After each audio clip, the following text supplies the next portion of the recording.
92.5. Brooke and Jubal's second date update. Lily is on the phone with us right now, and Lily did something that most women can only dream of. Really? Yes. Good for Lily. Lily went on a date with an actual, real-life male model. Ooh, get it, Lily. Hey, Lily, what's up? How are you?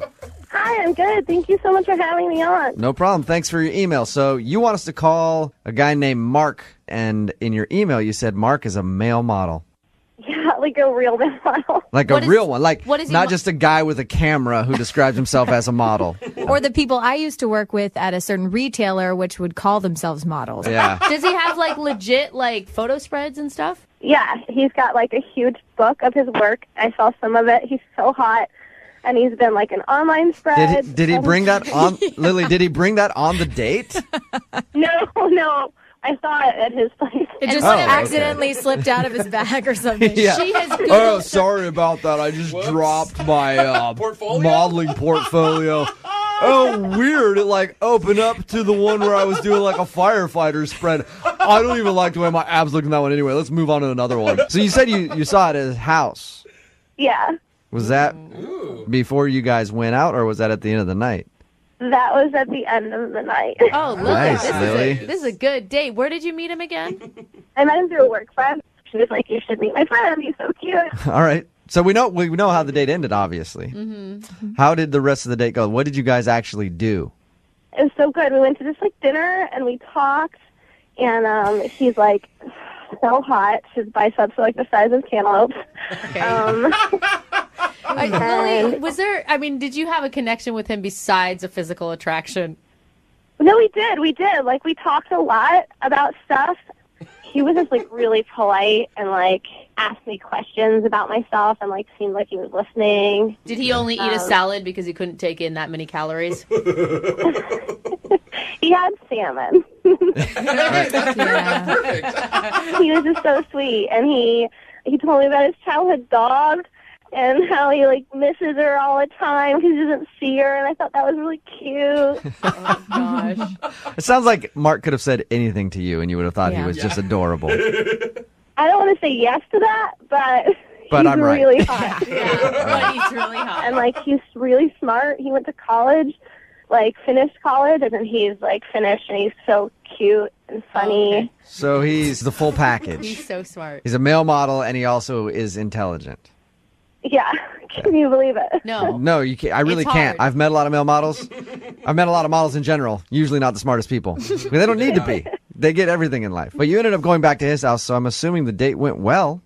It did go well, but it's not what you think. We just went back and, like, fooled around a little bit. Like, I didn't go all the way with him. You didn't stay the night, is what Just you're saying. rounded a couple bases. I didn't stay the full night. I left at, like, 3 a.m., and I don't know. Like, I'm wondering if that's what maybe he didn't like. I thought that guys didn't respect girls that, like, went all the way on the first day, so... Well, he's a model. He's probably not used to that. That's probably why he's not calling you back like, obviously she's not into me. What did you say to end it at 3 a.m.? I just said, you know, like, I really had fun, and I don't want to take this too far right away, and I really like you. So call me. Bye. And what was his response to that? He was like, okay, I'll call you, and I had a good time. You mentioned in your email to us that you just got out of a long relationship. Did you bring that up on the date, or did it ever come up? I mean, I mentioned it, yeah. But Did you mention it a lot, though? I don't think I mentioned it a lot, but Okay. maybe I told him his name and stuff. Yeah. Have you texted with him or called him at all? I've called him a few times, and I've sent him a few texts, but he hasn't responded. At and all. It's been like 2 weeks, and I really want your help. He might have just moved on to the next one. I mean, he's a model, right? Who knows? Yeah. No. No. All right. Well, we'll play a song, come back, call him, see if we can get him on the phone and get your second date update, okay? Okay. All right, hang on. Moving 92.5. Brooke and Jubal in the mornings. Second date update. If you just tuned into the second date update, Lily went on a date with a male model named Mark. Lily liked him a lot for more than just his looks, right, Lily? Yes.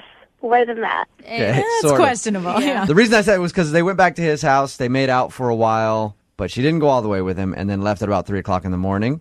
Said we should totally hang out again. He agreed, but he hasn't called her or texted her. It's been about 2 weeks. We're about to call and get him on the line right now and see if she did something wrong. That's honestly, though, I think that if he's a male model and he's as great as you say, he's probably not used to girls turning him down. You may have shocked him, and maybe he doesn't even think you're into him. I hope not. I'm super into him. Yeah. I want to tell him. You didn't, like, objectify him the entire date, right? You weren't like, oh, I love your biceps. Oh, I love your abs. No, I think I kept it mostly in my head. Okay. Mostly. Mostly. Well, and think about this, Lily. You said earlier that you've dated a lot of douchebags before, and you want us to call a male model right now. I'm assuming you're probably pretty attractive as well. I mean, I think I'm cute. Yeah, you are. If you weren't, you'd be like, hell yeah, I'm great. I look bomb. Those are the girls that never look good, but girls that go like, I think I'm okay, are always the hot ones. So, all right, Lily, we're about to call Mark and see if we can get him on the phone and ask him if you did something wrong on your date, okay? Okay, I'm so excited. You are adorable. Here we go.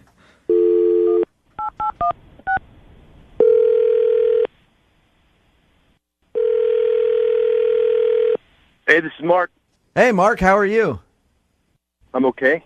Who's this? This is Jubal from Brooke and Jubal in the Morning. Am I on the radio right now? You are. How are you? I'm good, man. What can I help you guys with?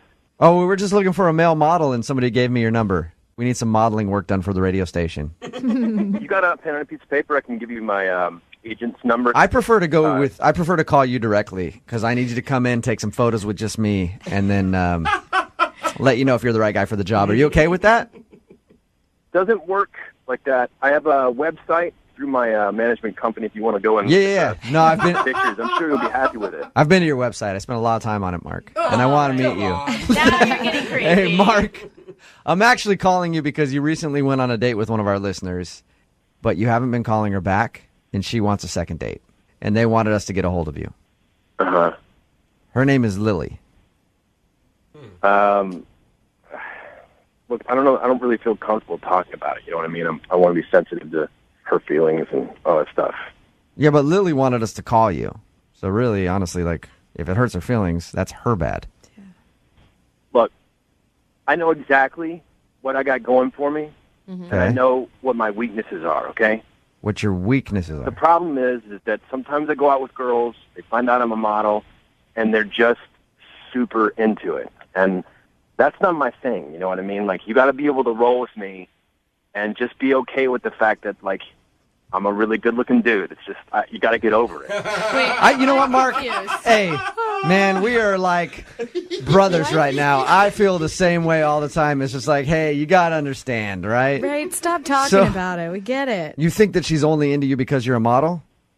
From the second I told her that I was a model, she wanted to see pictures of me. She, like, the whole time we were at dinner, she was Googling me.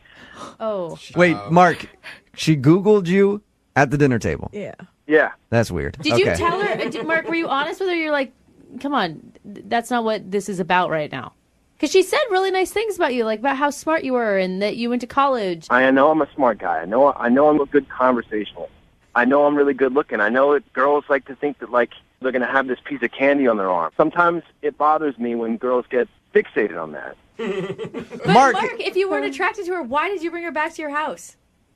Well, I mean, that's different. You're still a guy. I didn't say hey, he you wasn't might be attracted to her. Yeah, you might be a smart, good-looking, funny, great conversationalist, but at the end of the day, you're still a dude, and sometimes dudes will do what we do. You got to do what you got to do.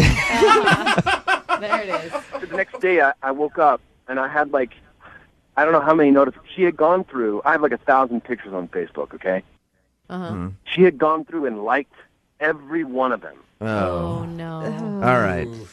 You can't do that. That is a little much. You can't do that to anybody, not even a model. Especially if you like somebody's picture from like 2 years ago. Yeah. That's the All worst. of a sudden it shows how much you were stalking their profile.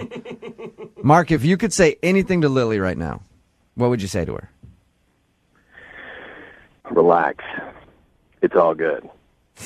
You're going to be okay. You're going to be okay.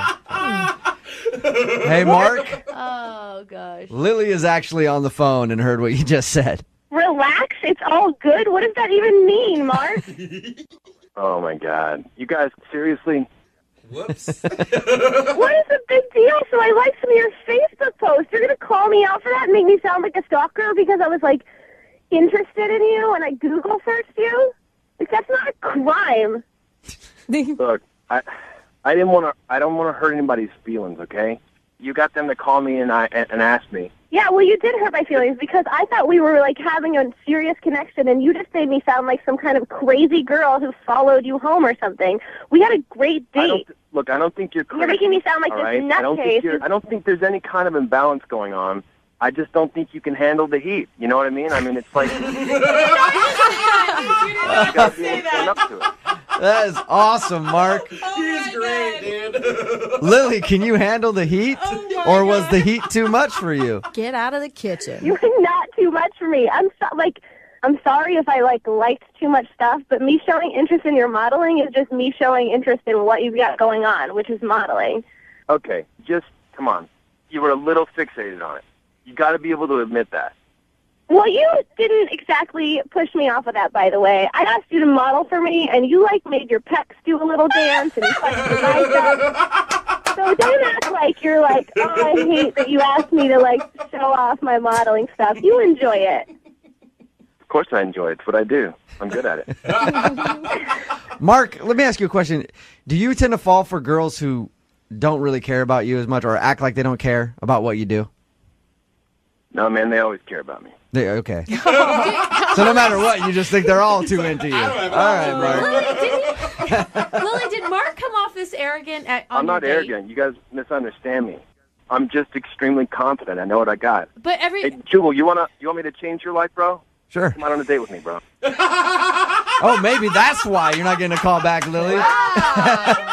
Mark, I'll absolutely go out with you. Male model? Hey, You better say yeah, yes. right? At least we made some kind of love connection today. I was about to ask if you'd go on a second date with Lily, Mark. I will pay for it. Now I'm not sure if I should do that because I kind of want to go out with you. But, Mark, will you go out with Lily again? We'll pay for a second date. I know Lily wants to go out with you again. Come on, Mark, please. She's begging you. Jeez. It'll be fun. Yeah, we'll keep it low-key, you know? What does keep it low key mean? We can go out, we can hook up Okay. There it is. That's what it is. Lily, are you okay with that? Yep, I sure am. All right, well, we'll send you guys out somewhere. I don't know. I'll find a hotel off of Aurora Oh, yeah, classy downtown to put you guys up in for the evening Nice and for your low-key. second date. Keep it nice and low-key. Yeah. I got like $70. Well, congratulations. Thank you. Thanks, buddy. Thank you, Jubal. Yeah. Like a wingman. Have a good one. Brooke and Jubal in the morning.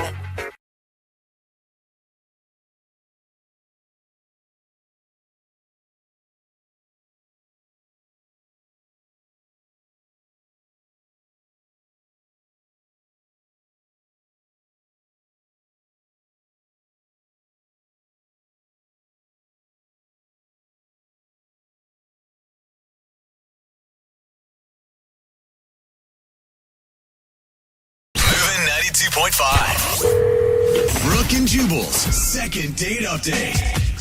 Second date updates can be about a lot of things. They can be about a love that somebody feels like they have lost, that walked out of their life. They can be about righting a wrong on a date. Yeah. Just calling up to say, I'm sorry, that was bad. And sometimes they can just be about getting your money back. Oh, whoa, we've never had a refund date before. That's why Evan is on the phone today to do a second date update. Evan wants his money back. What's up, Evan? Hey guys, I'm all right. I'm just looking to get my cash back. Okay, wait, before we go any further, we're not talking about any illegal prostitution deal that went wrong, right? No prostitution. This is just food. I'm looking to get paid back for some grub I did not know I was spending money on. You know how many dates I've been on, Evan, where I've spent a bunch of money on dinner? I'm like, man, I wish I could get my money back. So kudos to you for using our radio show to do that. Yeah, it's the only thing I could think of. Well, let's start by talking about the girl that you want to call today. What's her name? Her name is Chrissy. Chrissy, okay. And how did you meet Chrissy? I met Chrissy because she's a local at the bar I frequent, kind of like my watering hole, Okay, Oh, nice. so you've run into her before, or was that the first time you've met her is when you asked her out? We've run into each other before. Okay. All right, and then how did you ask her out finally? Well, one day I came to go get a drink after work, and she just sat down next to me. And I'd always thought she was cute. Mm-hmm. And then before you know it, we're grabbing a drink and chatting. Okay. And where'd you guys go on your date? We went to this Greek restaurant. So how did dinner go?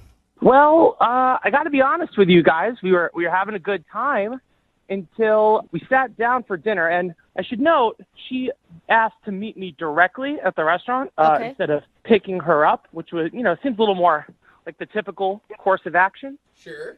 And we sit down at dinner, and she orders every appetizer on the menu. Whoa. Wait. And 3 full entrees.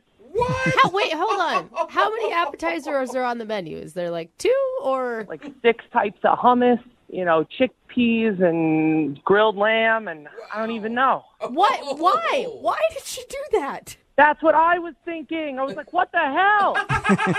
So I ended up asking her, you are really hungry. What's with all the food?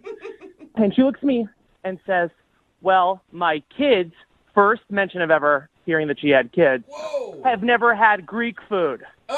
Oh, so she's ordering to bring food home to her children. Yeah, she wants it all boxed up so she can bring it home for them. And did she make you pay for this entire bill? Yeah, I was expecting her to at least kick in some money, and she handed me the whole check. So that's awesome. You bought her kids dinner, and you didn't even intend to. That's very nice of you. And the whole thing turned out to be $165. Wow. Okay. At a Greek restaurant? That's a lot. And I just had a salad. That's all I had. Did you say anything to her about it? I mean, I would hope if I were in that situation, I'd be like, hey, I'll pay for your dinner, but do you mind paying for your kids' dinner? No, I didn't. I was so flustered at the time. I just paid it. Okay, is there any way that she is out of a job, can't afford to feed her children or something? I don't think so. I don't know why she didn't offer to pay, but it kind of seemed like she was using me and the fact that I like her to get her to pay for dinner. Girls will do that. How did the date end with her? The crazy thing is the date didn't end there. It kept going. Where did you go next? She demanded that we get more drinks together at another bar down the street. Did she take those drinks in to-go cups so she could take those back to the kids too? I wouldn't be surprised if that did happen. How long were you hanging out with her after you bought all that food? Like another hour or 2. Oh, okay. Man. Are you just a man who can't say no? I was so confused inside, but I liked her, so I didn't know what to do. I got very nervous. So how did it all end then? Like, what was the moment you guys said goodbye to each other? Well, we're paying for everything, and she starts talking about how all men are just children who are trying to find their mothers. What? I don't even know where this came from. Okay, wait. So the check comes, and that's what she brings up? I don't understand what you're saying. Yeah, she starts venting about how all men are just children looking for their mothers. Interesting. But why would they not know where their mothers are? I know where my mom is. All the men in my life know exactly where You're telling me. Obviously, the lady has issues. I don't know why she was saying that. And then she gets a text from her babysitter. Okay. And the babysitter wants her to come home immediately because she's already an hour or 2 over, and she leaves me with the bill. So did she just cut like that? Like she just left right away? Boom, out of there. Oh, All right, so you don't necessarily want a second date. You just want to call her and go, you have to pay for the money that I spent on our date. Yeah, she stiffed me on 2 bills. All right, well, we'll play a song, come back, call her, and try to collect your money. Yeah, thank you. I need to be reimbursed with this. All right, this should be interesting. We'll do it right after this. Hang on. 92.5. Brooke and Jubal in the morning. Second date update. As somebody who's gotten a lot of calls from bill collectors in their time, I'm excited to be on the other end of the phone today. So that's pretty much what today's second date update is. We're trying to collect a debt. Evan is on the phone, and in case you missed the first part, he went out on a date with a girl named Chrissy. They went out to a Greek restaurant. When they sat down to order food, she ordered pretty much everything on the menu. And he asked her why, and she said she wanted the extra food to bring home to her kids. One, she didn't tell him about the kids. Two, she made him pay for all that extra food. And now he wants to call her to tell her that she owes him money. Yeah. All right, Evan, are you about ready to make the phone call? I am. I forgot to ask Evan, how many kids does she have? Just 3 kids. Whoa, that's a big surprise. She's deep in children. 3 whole children.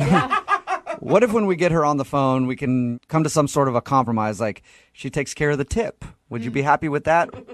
No, she needs to pay for the whole damn meal. All right. Well, I'll dial her phone number right now and get her on the phone then. Let's not waste any more time. Thank you.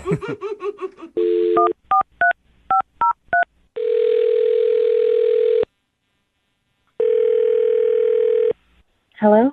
Hi, is Chrissy there? Yeah? Hi, Chrissy. This is Jubal from Brooke and Jubal in the Morning. What? This is Jubal from the radio show Brooke and Jubal in the Morning. And you're calling for me?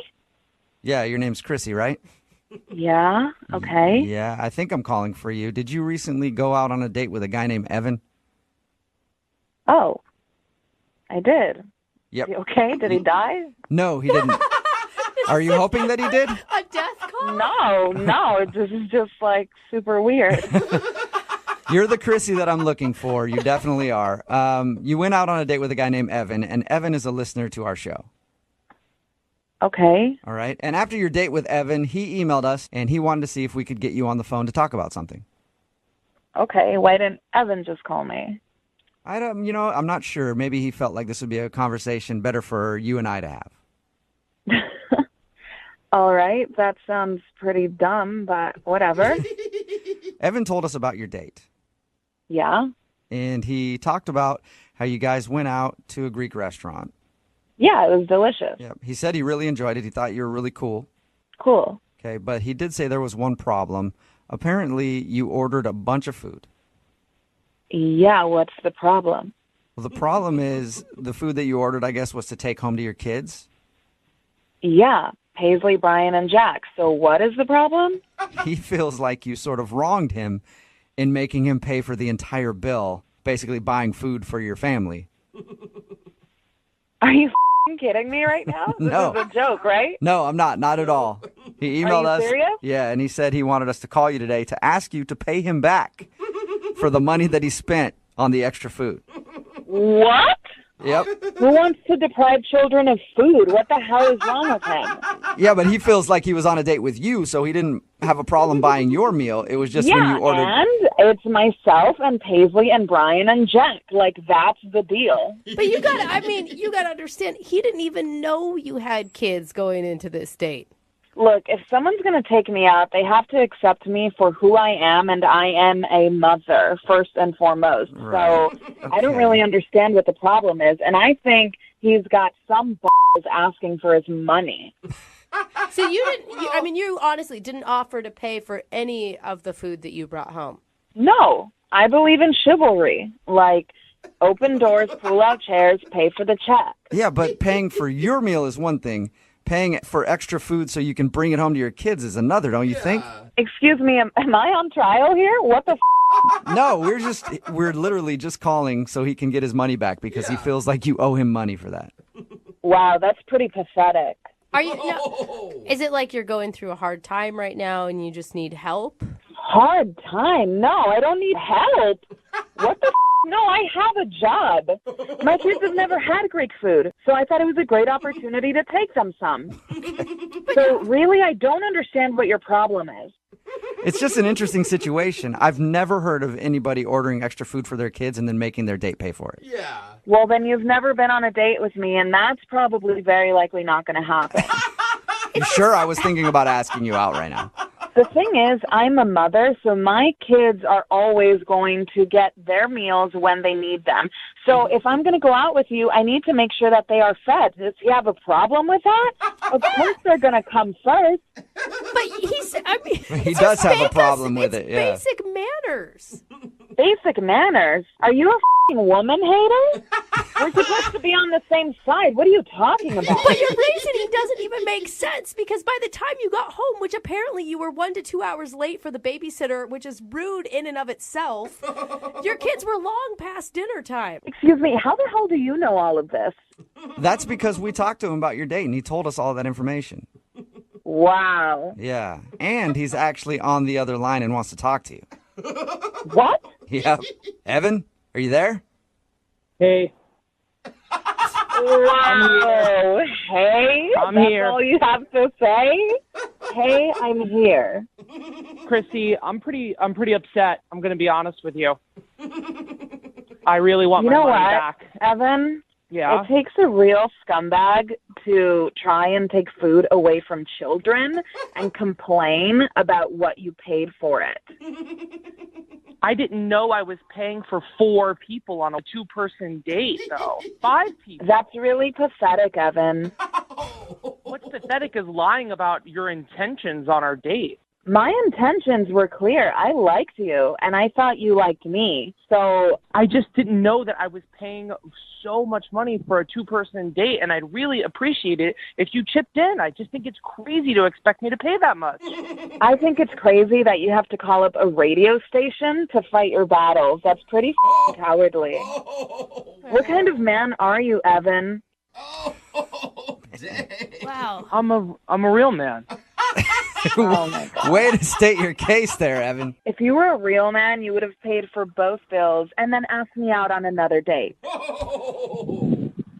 I didn't expect that those dinners would clear me out for the month. The month? Oh, God, Evan, are you poor? I'm not poor, but I'm not Warren Buffett either. Your expectations of me are ridiculous, and any guy who's going to accept that doesn't have their head on straight. And I think that you should pay me back part of that dinner, and I think then we will be even. Oh, Steven. poor baby, getting all defensive.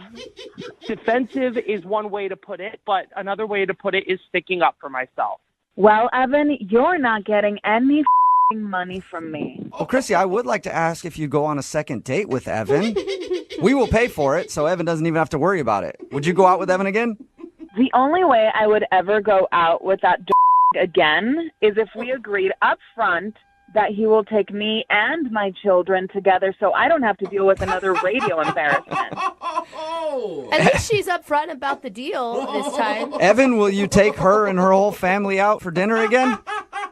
Sure, I'll take her, her kids, the Queen of England. I'll take them all out. Everybody on my dime. That sounds like a really nice date. Yeah, it does. Yes, congratulations, you two. I guess you guys are going out again. Oh, wow. You're a great man, Evan. I'm being sarcastic. Oh, I thought you were really saying yes. I thought the Queen of England was going to come along and everything. That's sad. Brooke and Jubal in the morning.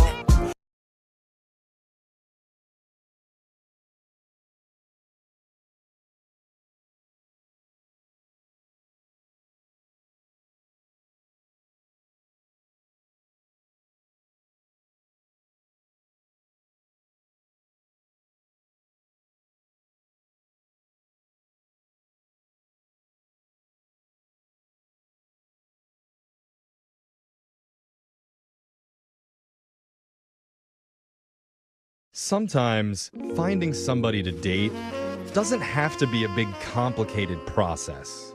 Okay. You know, with swipes and clever pickup lines and DMs and MDs. Sometimes all it takes is one common interest to bond you. Okay, that's cool. You know, like, hey, you like Go-Gurts? I like Go-Gurts too. It's getting hot in That's here. deep. I mean, you Maybe we should do some Activia in the bedroom. You know Activia. what I'm saying? Isn't that the Man. digestion? Your probiotic health is sexy. There it is, probiotic. And that's how babies are made. It's also how one of our listeners met their date through just one common interest. Her name is Megan. Okay. Go-Gurts? What's up, Megan? Oh. Hi. You and this guy do a little late night yo play? You know what I'm saying? It was all a setup for Yo Oh Play. my God, I could never believe that again. The same. Yeah? Okay. Shut up. I'm sorry, Megan. I'm having too much fun. Tell us about the guy that you met. Oh, man, that was amazing. What's his name? His name was Kurt. Oh my Okay, God. Kurt. I'm sorry. I got to get over Yoplait for a second. You're never going to eat yogurt the Oh same my way God. after this. No, it's going to be a much better Yeah, experience it is. from now Okay. on. She's moaning while she eats it. So, No, Megan, where did you meet this guy? Online, we were both chatting in this Facebook group of this local band that we both liked. Oh, Oh, okay. Oh, that's your shared interest is the local band. Yeah, no go-gurt. No go-gurt. Oh, okay. That comes later in Yeah, the yeah. relationship. Okay, this Yeah. is cool though. So you guys started messaging on Facebook on the band fan page. Yeah, we like kind of took it over, and it was mostly us chatting. Oh, okay. well, that's fun. That's cool. How did you move to the next step? Well, I kind of like looked him up a little bit just to see if he seemed like a normal human being, and he was decent looking. So I was like, well, maybe I'll just message him, and maybe we could meet up. I love that. He was good enough. Okay. He wasn't like movie star, but he was good looking enough. Yeah. Gotcha. Okay. Yeah, he wasn't a 10, he was like a 7. I'm sure every man loves that compliment. Yeah. But I'm sure a lot of women have been in that exact situation. Yeah, It's like, for- yeah, yeah. you'll do. Yeah. So what did you guys do for your date? He asked me to come over to his place, and he collects vinyl. So we were just gonna like hang out and listen to some vinyl. And Oh my God, it's hipster love. I love this. Yeah. How did that go? it went well. I mean, he has a lot of vinyl. We had some drinks. I might have drank a little too much, maybe, but Now you're speaking Brooke's language. She's like, I don't remember the rest of it, but I remember the drinks. Yeah. yeah. So we got fairly drunk. We listened to a lot of music, and then we got kind of hungry. And so we ended up microwaving a bunch of frozen stuff he had, like some burritos and enchiladas. And I'm sorry, but this sounds like a really fun date. Yeah. It sounds like a day with me. I'm like, what would I do? Oh, want some Hot Pockets? Yeah, except he's listening to vinyl, so it's all like, it's kind of classy, right? Sure.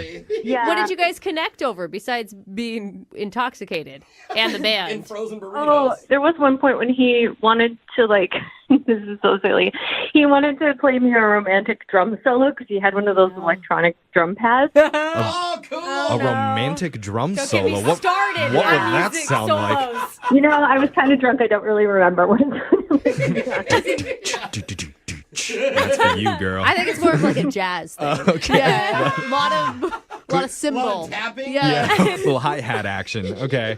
So Was he serious or was he joking? I mean, he may have been serious, but he was pretty tipsy as well. So, I mean, it might have been a mix. I don't know. Oh, I'm Okay. He just imagining- wanted some confidence in him. yeah, pretty silly, but it's kind of a cute moment for a first He date. was honestly being drunk, and he's still trying to impress you. I think that says a lot. Okay. So, like, did that get you going? Did you make out with him after that? That romantic drum Down solo? those sticks and get over here. We made up for a little bit after that, but Okay. it didn't go any further than that. All right. Okay. That's good, though. I mean, you had some boundaries. Yeah. And was the kiss good?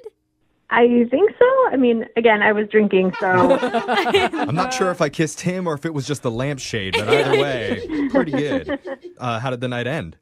so I asked him if I could crash there, and he was a total gentleman, and he let me have the bed, and he slept on the futon. Oh, that's nice. Oh, wow. Yeah, but then I had to like leave in the morning because I had to go to a meeting, and so I was like, I kind of just cleaned up a little bit, and then I snuck out because I didn't want to wake him up. Oh, okay. Okay, that was Yeah. nice of you to clean. You didn't say bye at all?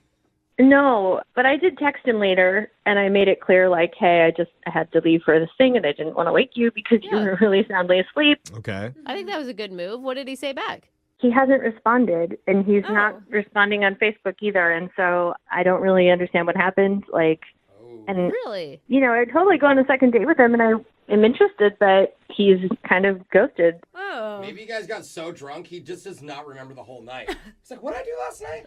Oh, whatever. He doesn't even know Didn't you know she was exist. there. He blacked you out. Right. Are you a sloppy or an emotional drunk? Oh, yeah, like in the past. Yeah. No, I usually just get, like, really happy and energized. And then go to bed. Okay. Yeah, that's me Yeah, too. yeah. All right. Well, we have some things to think about. We're going to play a song, and when we come back, we're going to call Kurt for you, and we're going to try and get you your Oh, second date. Did you just break play the the mic. mic with I a couple did. of pins? I tore that microphone Man. up. Oh, man, how romantic. That was. I'm trying to get turned on. Bring the yogurt out after this. Your second date.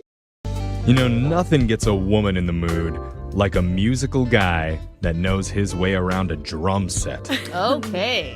I mean, Well, that's true. think about it. When you think of the sexiest musicians of all time, they're all drummers.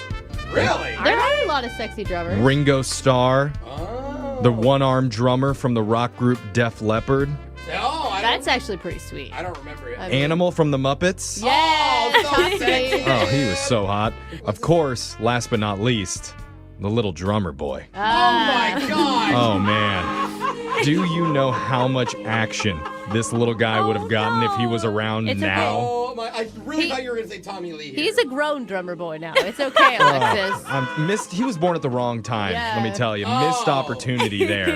But one of our listeners, Megan, recently met an amateur drummer named Kurt. They listened to vinyl records together back at his apartment, ate some frozen microwave food, and made out before they fell asleep on separate beds. Yeah. Mhm. When she woke up in the morning, she didn't wake him up when she left. Mm-hmm. She just decided to go, and ever since then, she's had a hard time getting a hold of him. And unfortunately, I think most guys like that. I was going to say, I do it on purpose. Yeah, you wake up and you're like, oh, no awkward goodbyes or anything. Okay, I'll text you later. But there was no hookup that Right. night Yeah. other than the makeout session. Oh, that's true. Yeah. So then it is kind of awkward. I mean, Megan, are you the type of girl, because you said you were drinking, that doesn't remember everything from that night?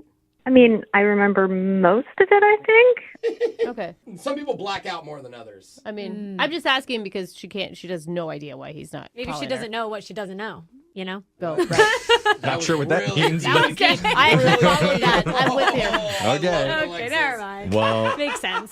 it's time. We're going to give Kurt a call and get you your second date. You ready, Megan? All right. Yep. Okay, here we go.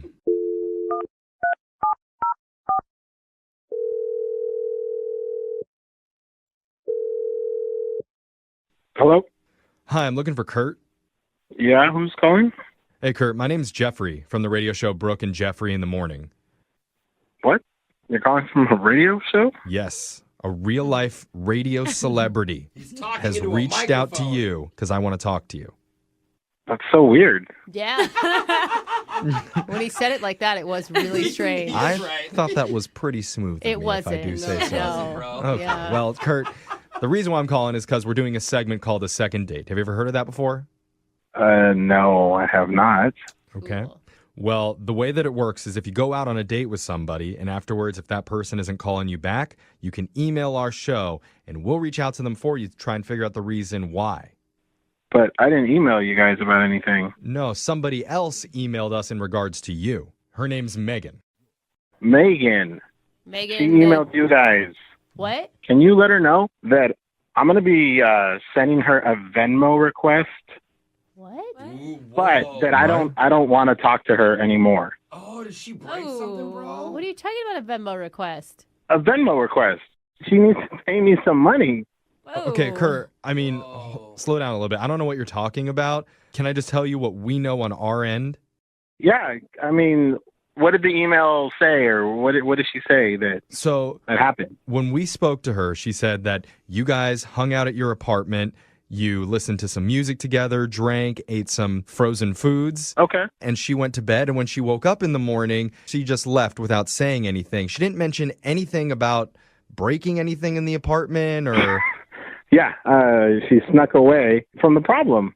I mean, what's the problem that you're talking about? What, you liked her, right? I did. I really did until the next morning. I woke up and, yeah, she was nowhere to be found. Uh-huh. We know that. And I went into the bathroom to, use the bathroom. It's in the morning. Oh, is that what you do in the bathroom? You use it? And I couldn't even do anything. What do you mean? I literally ended up having to use the sink because the toilet is so clogged. I don't know what's going on, what's in there, what she put in there. No. She clogged your toilet? It could be toilet paper. Guys, that's embarrassing. But like beyond any little thing, because like I have a plunger. I grabbed it out and I tried to plunge the thing. Nothing happened. What? I went at it for, I don't know, had to be like 10 minutes of like trying to. Oh, no. This is so embarrassing. What made you think that it was her? It wasn't me. I live alone. Process of elimination. So wait, you're mad at her because she clogged your toilet? I want her to pay for it? Yeah, that's kind of rude. Oh, no, that's not the end of it. Okay, so once I couldn't get it unclogged, it's a real hassle to get someone in here to do some work in this building, but you always have to let the super know. Right, of course. So I let the super know. And then he hits me with a bill for $500. No. Whoa. What? Now I'm out $500 for trying to have an enjoyable night. I don't understand. Oh, and it's your only bathroom. Oh, no. Oh, but you gotta understand, she'd be so embarrassed. Like, what is she supposed to say? She's supposed to come out of the bathroom like, oh, I just... Yes, I feel like she just ran off and didn't want to foot a bill. And now I'm stuck with it. And she sends me a message like, hey, it was fun hanging out, blah, blah. Like, doesn't even bring it up. She probably doesn't know that it would cost $500. I mean, it's maybe your fault for feeding her frozen burritos. I'm sorry, but that's humiliating. I don't know what she was thinking, but there is a sure way to find out. Oh, I'm so embarrassed for And her. Kurt, that's by asking her directly, because I need to tell you, Megan's been on the other line listening and wants to talk to her. Oh, my God. I told you guys I didn't want to talk to her. Well, if you want your money, you better talk to her. Yeah, Megan, you there? Yeah, I'm here. Oh, I'm so sorry. Megan? I'm sorry. This is so embarrassing, guys. I feel so bad. Everybody poops. We've all read the book. It's I nothing hate to talking be about embarrassed this. about. Don't even say it, though. It's a first date. Like, are you sure you need that $500? Do I need the $500? I know, but I Brooke just is feel so so rich. bad for Are you her. sure you need $500? That's not what I mean. It's just Well, like... okay, just tell me what happened, okay? And then maybe I can understand why you had to leave in embarrassment. Let's just put it that way then instead. Because to me, I woke up and I thought you tried to sneak off.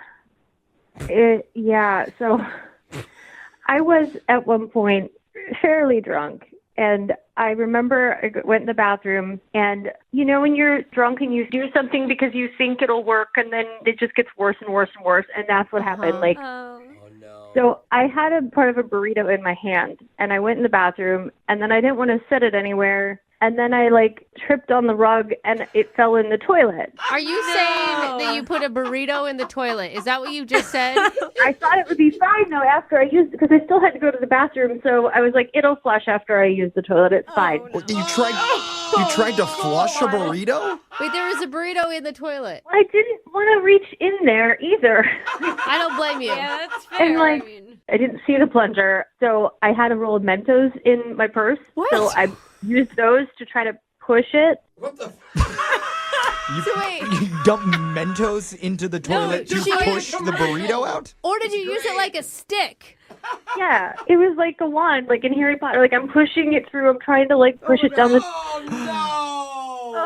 Okay, so now there's a burrito and Mentos lodged in the toilet. Oh, no. Did you leave at that point? I couldn't. I felt horrible. So, and I was just panicking. I just kept trying other things. What else could you possibly do? What else did his house? What did you What'd you shove in there next? There was water, but there was only a little bit of water, so I thought maybe some shampoo would help ease it. So I squeezed a bunch of shampoo in there.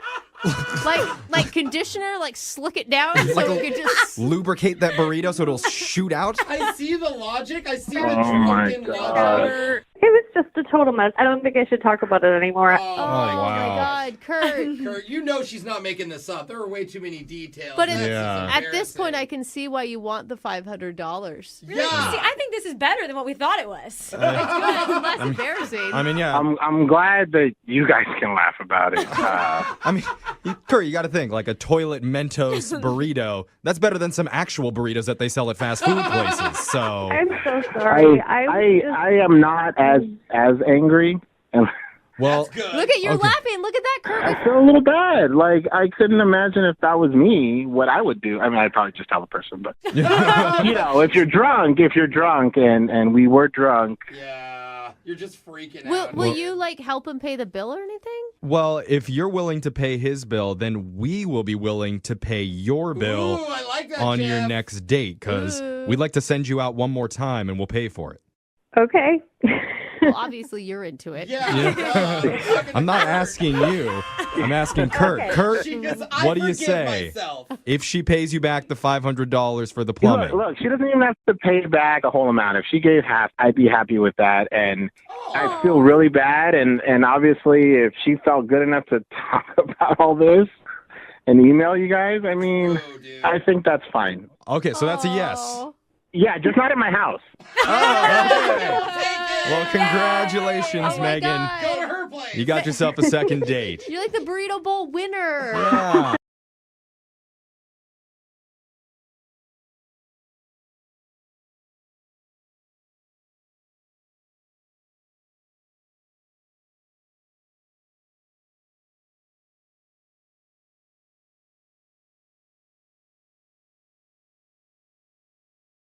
I think I know exactly why the girl on the phone for a second date today isn't getting a call back. Okay.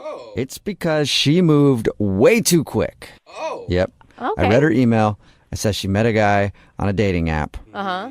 And get this, she talked to him for 2 months and then they went out on a date. Oh my gosh, that's a Way long too play. quick, Mel. Yeah, sorry, Mel.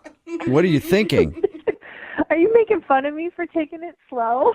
No, I'm saying whatever happened to the 7-month rule? Like, standard. I know. It seems crazy that it took us that long. Why did it take 2 months to go out with this guy? Are you that cautious? No, I mean, it's just kind of timing and everything. Because, like, Okay. at first, you know how when you're on those apps, like, you meet, like, 8 million different people. So at first, it was, like, the little high. It's, you know, over the next couple of weeks, it slowly kind of ramped up. Then we were starting to, like, get a little flirty, have a little fun. I mean, it was all G-rated, but we were texting constantly. You know, it's kind of back and forth. And at work, when you're, you know, sneaking peeks at your phone, you heard the little ding and you're all excited. So, Oh, Mel. Is this normally how you do it with dates? It takes you this long? no. This was just a cool situation, kind of, that we were actually taking a little time to get to know each other. And Yeah, it sounds like you guys actually got to know each other better than I know anybody in my life. 2 months texting back and forth, and then you guys actually went out. What did you guys do when you finally met up? we just met for drinks, and we just kind of clicked right off the bat. I mean, I was laughing so hard. My face was hurting. You know how when your cheeks start to hurt because you're having so much fun? And you sound like you're a hard person to get to laugh, so I imagine he was really hysterical. Yeah, true. No, but he was really funny, and I just really liked him, and we just kept talking, and we're kind of, having a drink, and, a couple times, I felt bad because it's like, oh my gosh, this is going on a long time. I'm having a really good time, but I didn't want him to be stuck, so I was like trying to give him an out, and I was like, it's late. I understand if you need to go, you work tomorrow and all that. And he's like, no, it's like I'm having too much fun. I don't want to go. And that's exactly how I felt. Oh, that's Okay. awesome. Yeah, that's good. And at least you guys didn't learn everything about each other in that 2 months, and then you had nothing to talk about. You're like, yeah, I already know everything about you. So how did the date end then? It was really sweet. He walked me to my car, and he just gave me a nice kiss on the cheek and said goodnight.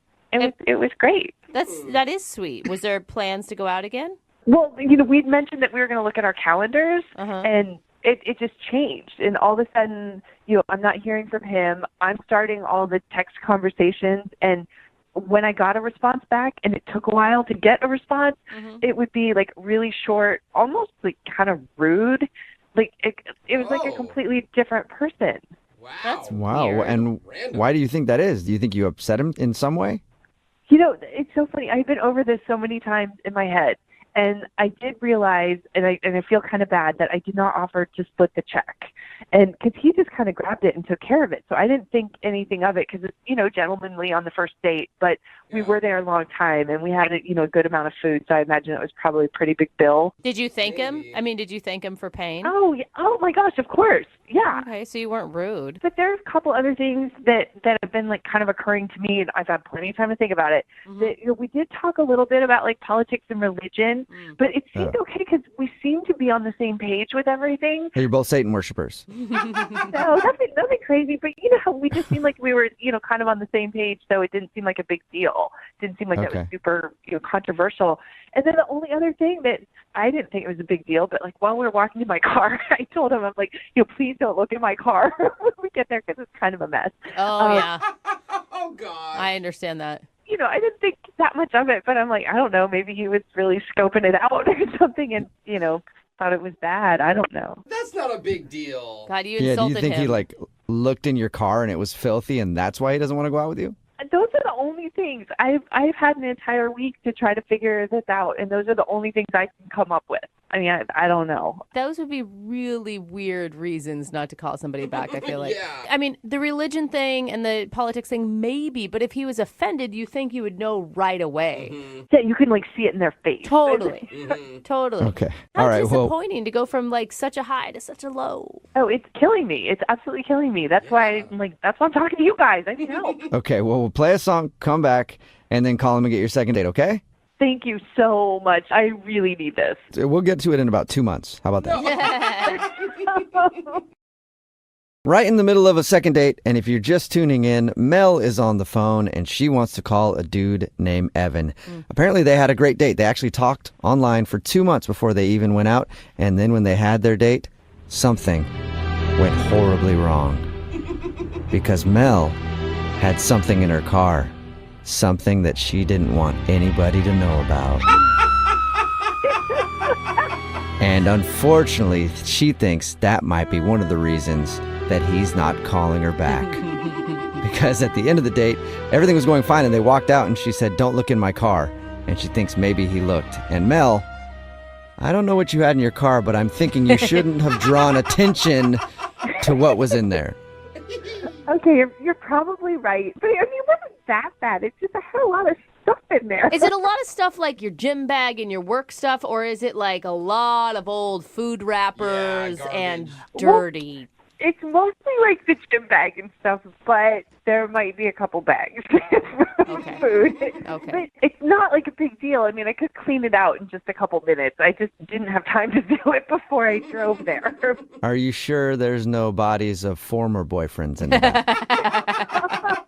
No, I'm pretty sure. You probably don't even know underneath all the other stuff. Okay. Pretty messy. One of those guys could have gotten lost somewhere. Well, we're about to call Evan and get him on the phone and find out why he's not calling you back. Do you have any last words before we make the phone call? I just really hoping that there's like a good reason, and maybe it's something really simple that can be solved. Because I can't tell you, I've been so happy and just felt so good at the end of our date. I'm just kind of baffled by all this. Oh man, I'm nervous, and now I'm going to be really sad for you if this doesn't work out. I'm going to be sad too. All right, well, on that note, I'll dial the phone number and get him on the phone and see what he has to say. You ready? Yeah, let's do it. Okay, here we go.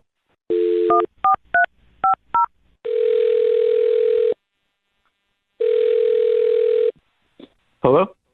Hi, can I speak to Evan, please? Yeah, this is he. May I ask who's calling? Yes, you may. This is Jubal from Brooke and Jubal in the Morning. How are you? I'm doing well. What can I do for you? Do you have any idea who I am or where I'm calling from or anything? No, but I mean, what can I do for you?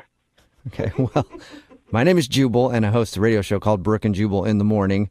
On the phone are also Brooke and Jose. Hey, what up? Hi, Evan. How many are there more people? No. No, this is it right here. Just us. All right. Do you need something? What? We do, yeah. We got an email about you from one of our listeners. What? Her name is Mel, and you guys went out on a date the other day. Whoa. No. Oh, no. Nah. Okay. Yeah. No. No, you did, right? Yeah, you did. Yeah. Well, yeah. I went on, but why is she? No. What do you mean? Yeah, no, no, yeah, it's not yeah. a question. It's a statement.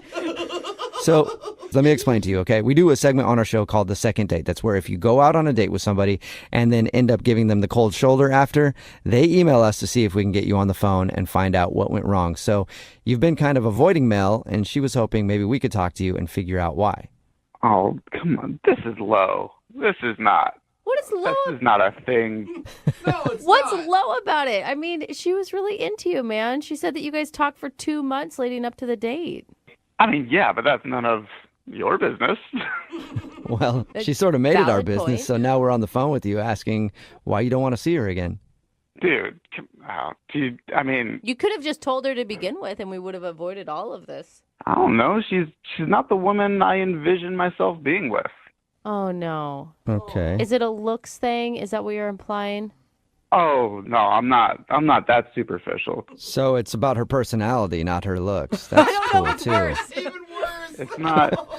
It's who she is as a person, not. Whoa, that is deep, man. What don't you like about her as a person? We talked to her, and found out a little bit about your date, and she sounded cool to me. Sounded nice. Yeah, she's very nice. She's a very nice girl. Okay. Which is kind of the problem. I mean, nice girls are good to work with. They're good to have as sisters. That's not what I'm into. Wait, she's nice and you don't like her because you want a bad girl? Yeah. Okay. What? All right. Is that it? Yeah, I mean, she's not mean enough. Mean? Like you wanted her to insult you, or? The woman I'm attracted to needs to have an edge. Okay, and what does that mean for you? How do you define a woman with an edge? Just like she's got this air of danger about her, Oh. you know, a little off the cuff, something not right. Something not right. Not all there. Slightly mentally unstable is kind of what you're looking for? No. I want a girl that, you know, can lash out kind of on a moment's notice for like no reason. Okay. Like So- that can surprise me. All right. So you're looking for a girl who's a little bipolar. No, but it's just that these nice girls, what you see is what you get, and that's no fun. Okay. All right. So, I mean, I guess there's something for everybody out there, and I'm sure there's plenty of women like you're describing that are looking for a guy who likes that. Yeah, that's why on our date, I brought up politics. You know, politics are the perfect opportunity to argue about something. What?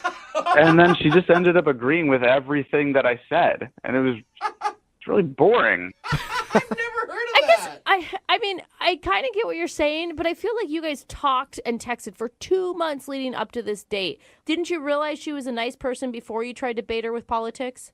I mean, hey, I'm not the same person over text as I am in real life, and I was kind of hoping she was the same way.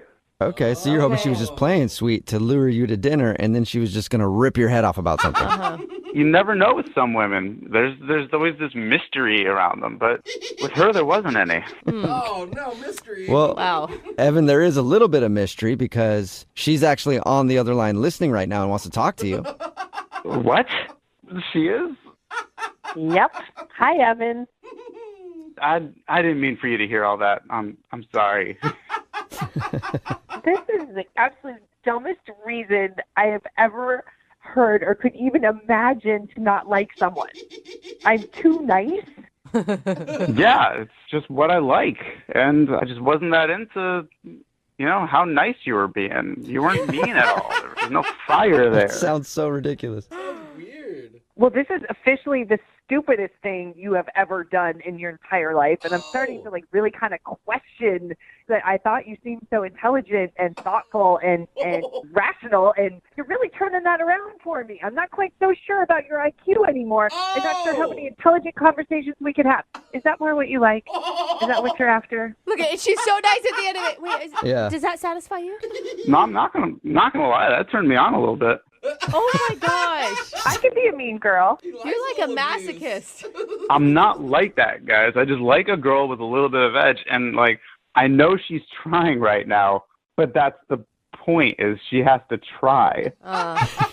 Yeah, Mel, you should not have to try to be a horrible person. You should just be a horrible person. Seriously, because we agree on like politics, we can't sit and watch cable news and get riled up and yell at the TV. We have to yell at each other. It's a good point, Mel. Maybe you guys have things that you can get angry on together. I just want someone to go after like me a little bit. Call me out on my stuff. I don't need anyone to be yelling at Anderson Cooper for me. You want to be yelling for Anderson Cooper, and you want them to be behind you about to hit you over the head with a frying pan because they disagree. I'm starting to think it could be easier and easier to yell at you, Evan. Mel's like, maybe I could become that person. You know, you say that, but I don't think it's actually in you. I think when push comes to shove, you're just going to be very pleasant. Oh, too bad. Mel. Why didn't you man up and just tell me that? Oh, there you go, Evan. She's questioning your manhood. Are you questioning my manhood? Yeah. Whoa. Yes, I am. Thank you very much. Well, I don't like it. Well, apparently that's what you do like, and you're going to sit there and take it like you should. Oh, Mel. I don't Yeah. know. I feel like we're getting in the middle of something now. You know, this is kind of riling me up. It's not a bad thing. Whoa. Well, now that you're all riled up, Evan, would you like to go out on a second date with Mel? We will pay for it. Yeah, bro. You know, if she can keep this up, yeah, definitely. Oh, Mel, don't go Really? out with him. I mean, it's not bad that what he wants, but like, you don't need to change who you are, Mel. I think you're right. I don't think there's a thing as being too nice, and no, I'm not interested anymore. Oh, really? What are you talking about? You called me. You had these people call me. So now you're into it, Evan. Well, it's a good thing I did, because I found out what you're really like, and now I won't keep thinking you were so amazing. I know the truth. Oh. Well, I just found out what you were like, and I like it. You like it. So now Mel, Evan is officially interested, although man. now you don't want to go out with him, right? No, yeah, I'm done. Okay. Man. Okay, That well, came full circle. It really did. Mel, thank you for doing the second date today. I'm sure you can find a guy out there who likes a nice lady. Thank you. You're welcome. And Evan, Yeah. you can keep trying for a date with Mel, and if that doesn't work, I got some ex-girlfriends' numbers for you. Dude. You would love them. Oh, my God.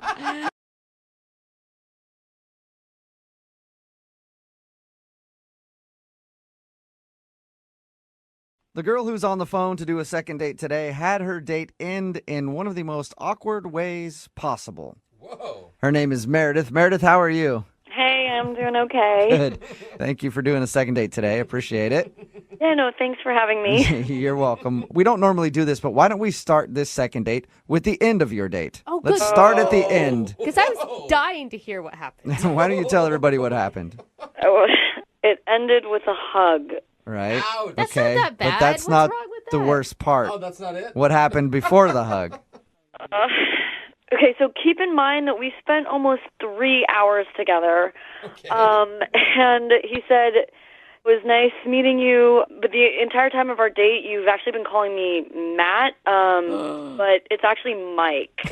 So you were calling him the wrong name the whole evening. Yeah, but he didn't correct me, you know? I think that's on him. Yeah, I mean, how am I supposed to know? I heard it incorrectly, and he never once tried to correct me again, so I had no idea. He did correct you at the end. And what did you say after he said, actually, wait, is his name Matt or Mike? Now I'm confused. I was calling him Matt, but his name is actually Mike. Okay. And what did you say when he corrected you finally at the very end? I was just so embarrassed. And I was just like, I am so sorry. I had no idea. So how did you meet this dude? We met at swing dancing class. Oh. Okay. Okay, so like you- previously or that night? It was literally that day. Like Okay. we did the swing dancing class, and then he asked me to go to the bar right after. Oh, that's good. Because I imagined you having classes with this guy for weeks and weeks and weeks. No. and then- It was the first class. I'd only heard his name when he first introduced himself, Okay. or the wrong name. Okay.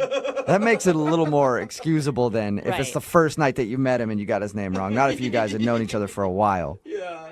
Right. And I assume you thought that the drinks after dancing were going great. Yeah, I was having a really good time, and I thought he was too.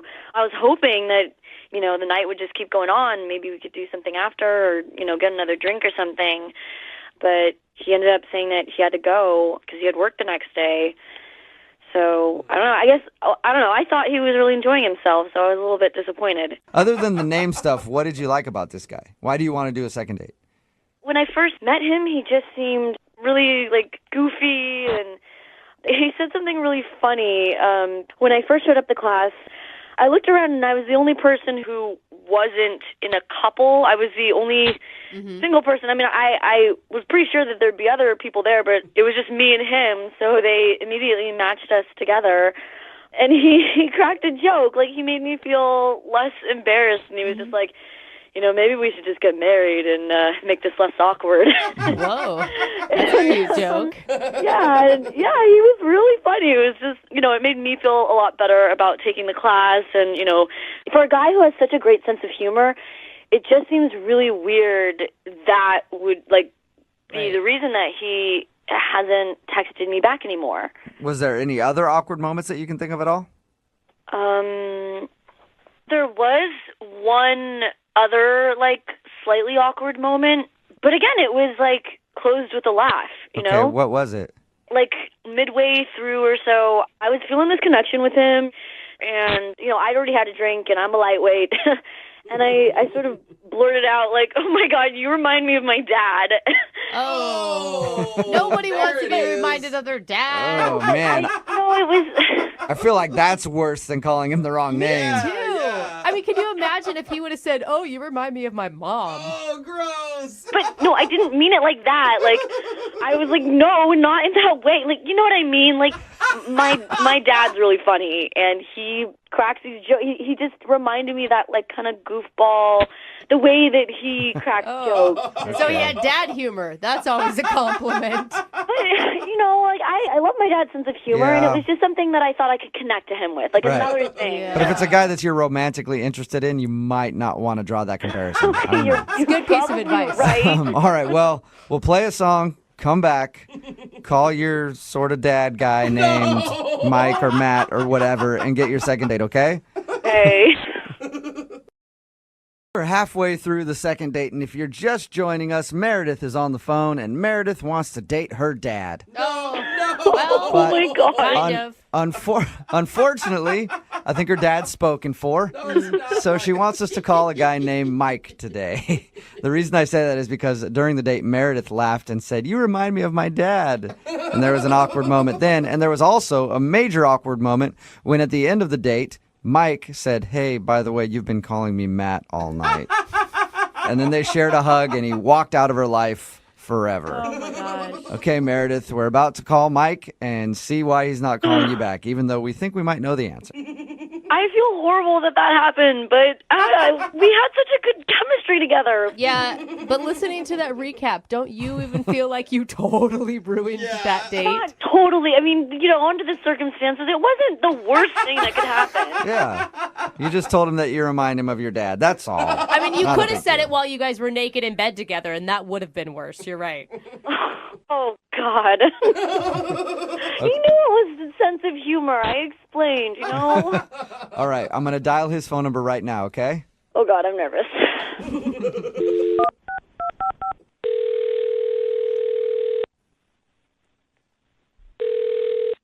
Hello? Hi, I was looking for Mike. This is Mike. Hey, Mike, how are you? My name is Jubal, and I host a radio show called Brooke and Jubal in the Morning. Wait, who are you? My name is Jubal, and I host a radio show called Brooke and Jubal in the Morning. I'm calling you today because we actually got an email about you from one of our listeners. Okay. Her name is Meredith. Oh, my God. And you met Meredith at a swing dancing class, and then you guys went out for drinks after. Yes, that happened. Okay, that is confirmed. Good. Okay. I'm glad we got that out of the way. We're all on the same page. Well, Meredith is wondering why you're not giving her a call back after your date. Really? Yeah. So she asked us if we could get you on the phone and figure out if she did something wrong. All right. All right. Well. All right. What? All right, you can tell us what happened, or... Is this whole thing just a joke? No, it's not at all. It's a segment we do on our show called The Second Date. That's why I'm calling you today. I'm wondering if Meredith did something wrong on your date. I don't know, not really. I just don't think we're a great match. Is it because she called you Matt instead of Mike the entire time? Well, how do you know that? Oh, because we talked to Meredith about your date, and she told us everything that happened. She also said that there was one awkward moment where she kind of compared you to her dad, and she thought maybe that was the reason that you didn't want to go out with her again. That's what I think. Yeah, that was definitely a little weird. Yeah. Well, I mean, a lot of people like their parents, so that was probably... Well, I mean, just in general, that was maybe a compliment. Mike, you ever think about that? It's a weird thing to say. Was that it? Is it those two things then, calling you the wrong name and comparing you to the dad? Yeah. Those are pretty big things. It was that and something else. Well, what else was there? Even more? I don't know. She just kind of ticked off a pet peeve. It's like, it's more me than it is her. It's like, it's not her fault. She's a sweet girl. That's like the worst breakup line ever, though. It's me. It's not you. What is it? She was doing this weird thing when we were at the bar, and maybe she was doing it all night, but I only noticed when we got to the bar. But I was telling her a story, and she goes, "Oh my God, are you smurfing serious?" Are you Smurfing serious is what she said? Yeah. Like the cartoon show Smurfing? What? Yeah, I guess so. I was just like, what do you mean? She responded by saying, "Your story is forking crazy." Forking? Oh, God. Yeah, she said forking. What? It was like every single time she went to swear, she just replaced it with a nonsense word. I mean, you got to give her a break. Like, maybe she was just trying to be ladylike or watch her manners on a first date. I guess, but this isn't like the 1950s, you know, it's okay to swear. Was it just that instance, or was it more than that? Yeah, like, you know, I'd be telling her a story, and then she just, like, cut me off and yell something like, holy heckle specs. Ooh, wow. She said that? Are we allowed to Jeez. hear I don't know. Bleep I don't that think out, we man. can air that on the radio. That's edgy stuff. Cheese and rice. Goodness gracious, Mike. Poor thing. I think she sounds kind of cute. Hey, Mike, I do need to let you know that she's actually on the other line right now listening and wants to talk to you. Wait, are you serious? Yes, I am. Meredith, you there? Yeah. Hi, Mike. This is pretty weird. Yeah. Wasn't expecting that to come out of your mouth. Expecting what to come out of my mouth? Holy heckle specs? Yeah, you may have just pissed Meredith off there. Oh, I'm sorry for the word piss word. Sorry about that, Meredith. Hey, Jubal. Ticked off. I mean, did you want me to curse like a sailor the whole time? I mean, you don't necessarily have to swear, but if you're going to do it, you should do it right. I know, but I don't like to curse, and you started doing it, and I kind of wanted to, you know, follow suit, but I don't curse, and so, you know, I just do what my sister and I do at home when, you know, that's when we started, when we wanted to, like, say things, and, like, our parents were there, and we didn't want to be disrespectful.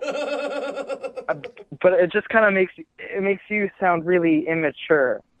Well, cussing makes one sound really unintelligent and uneducated. Uh-oh. I guess, but it's just kind of hard to have a conversation when someone out of nowhere yells, son of a booger butt.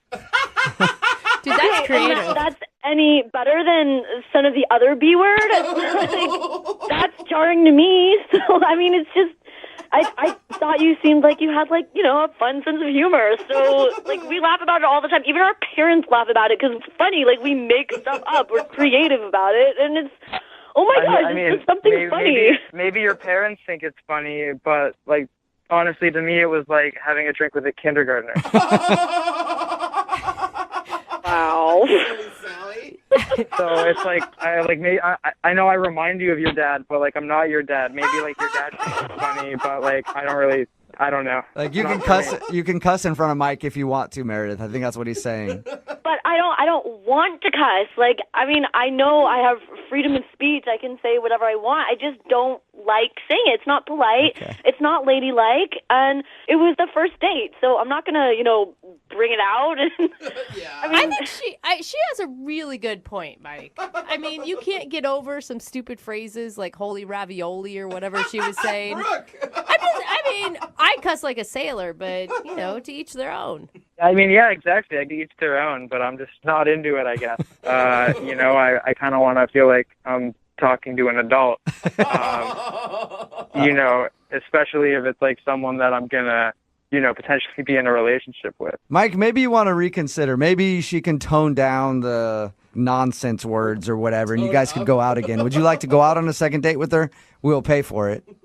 I maybe if she agrees not to. I can't believe I'm saying this, but if she agrees not to use that kind of language. I can't believe you're saying that. Meredith, can you watch your mouth? She doesn't hold her tongue. Can you watch your mouth to go out with Mike one more time? I mean, yeah, I honestly don't really do it with other friends. It's just something that my sister and I did, and then, like, Meredith, the trauma with the dad. I think you should just own that you were the offensive one on this date for probably the first time in your life. I'm sorry, Mike, not Matt. Would you like to go on a second date with me if I tone my language down? Sure, let's give it another try. All right, nice. A successful second date. Congratulations, you guys. Thanks. Thank you so much. You're welcome, you guys. Go out, have fun, and then snarf all night long. Just snarf till your hearts are content.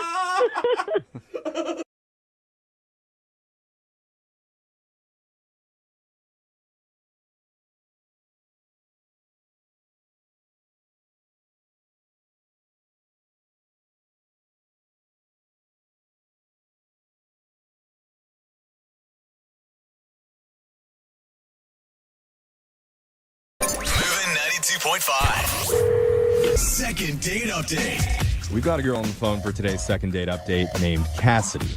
And she said in her email that they did a little social experiment on their first date.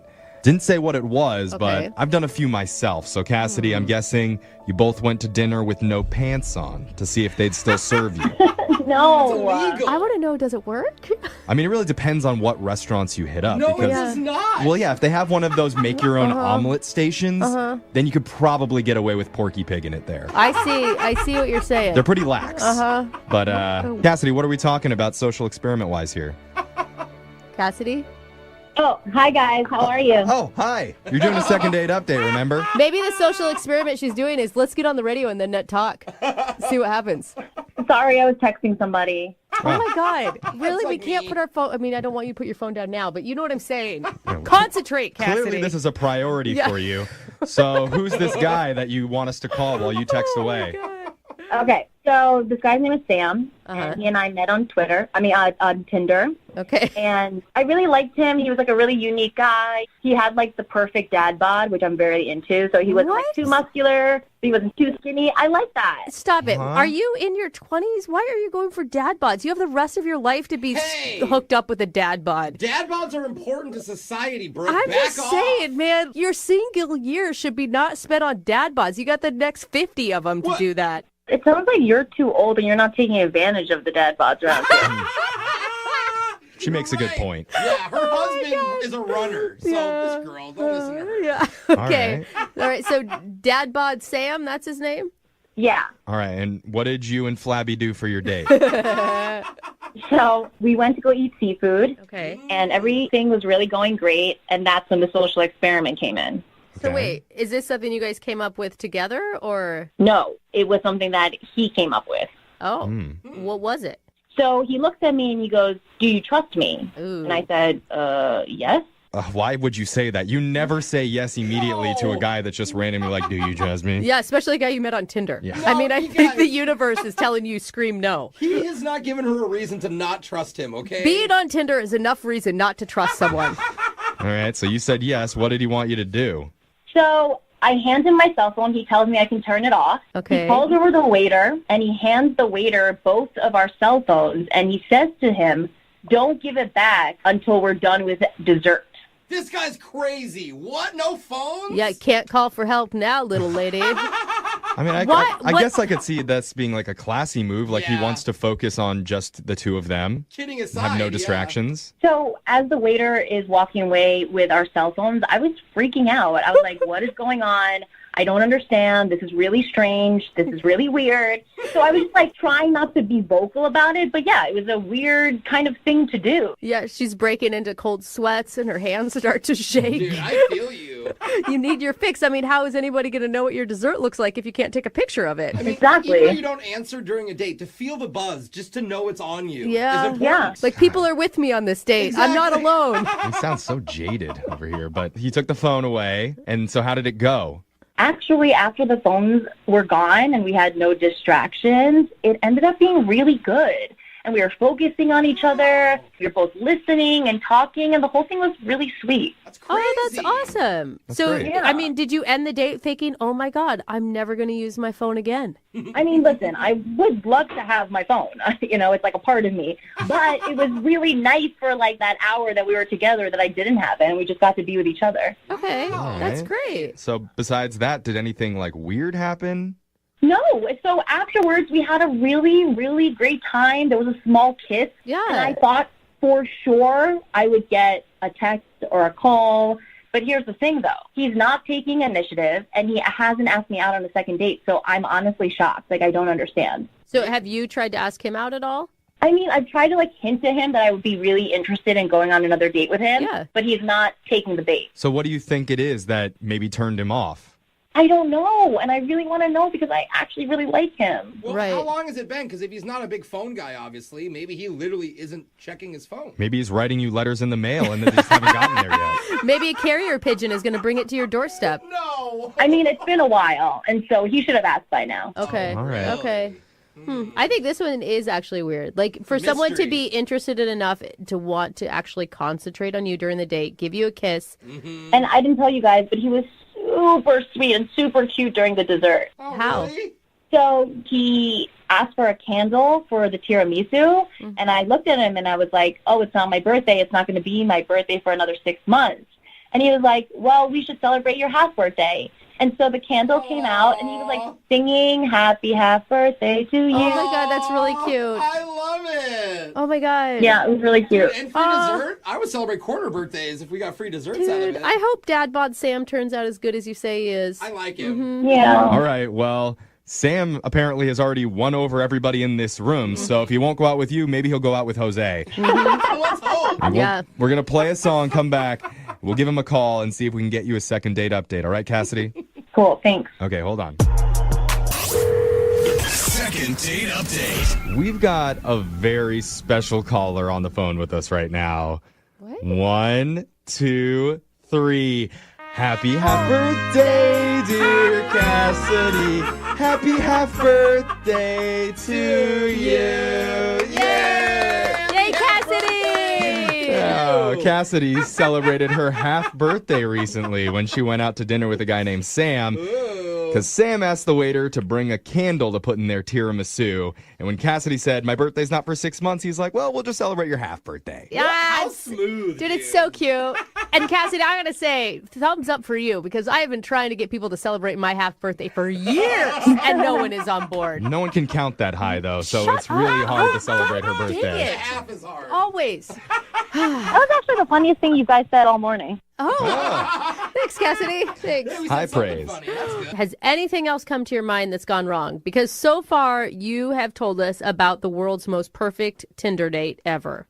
I'm telling you, he was sweet. He had the perfect dad bod. Everything was amazing. Oh, okay. You're like, let me squeeze those love handles, baby. Yeah. Oh, Cassidy, That's maybe true. you didn't have the right amount of dad bod. Uh-oh. Did you ever think about that? Mom bod. Maybe.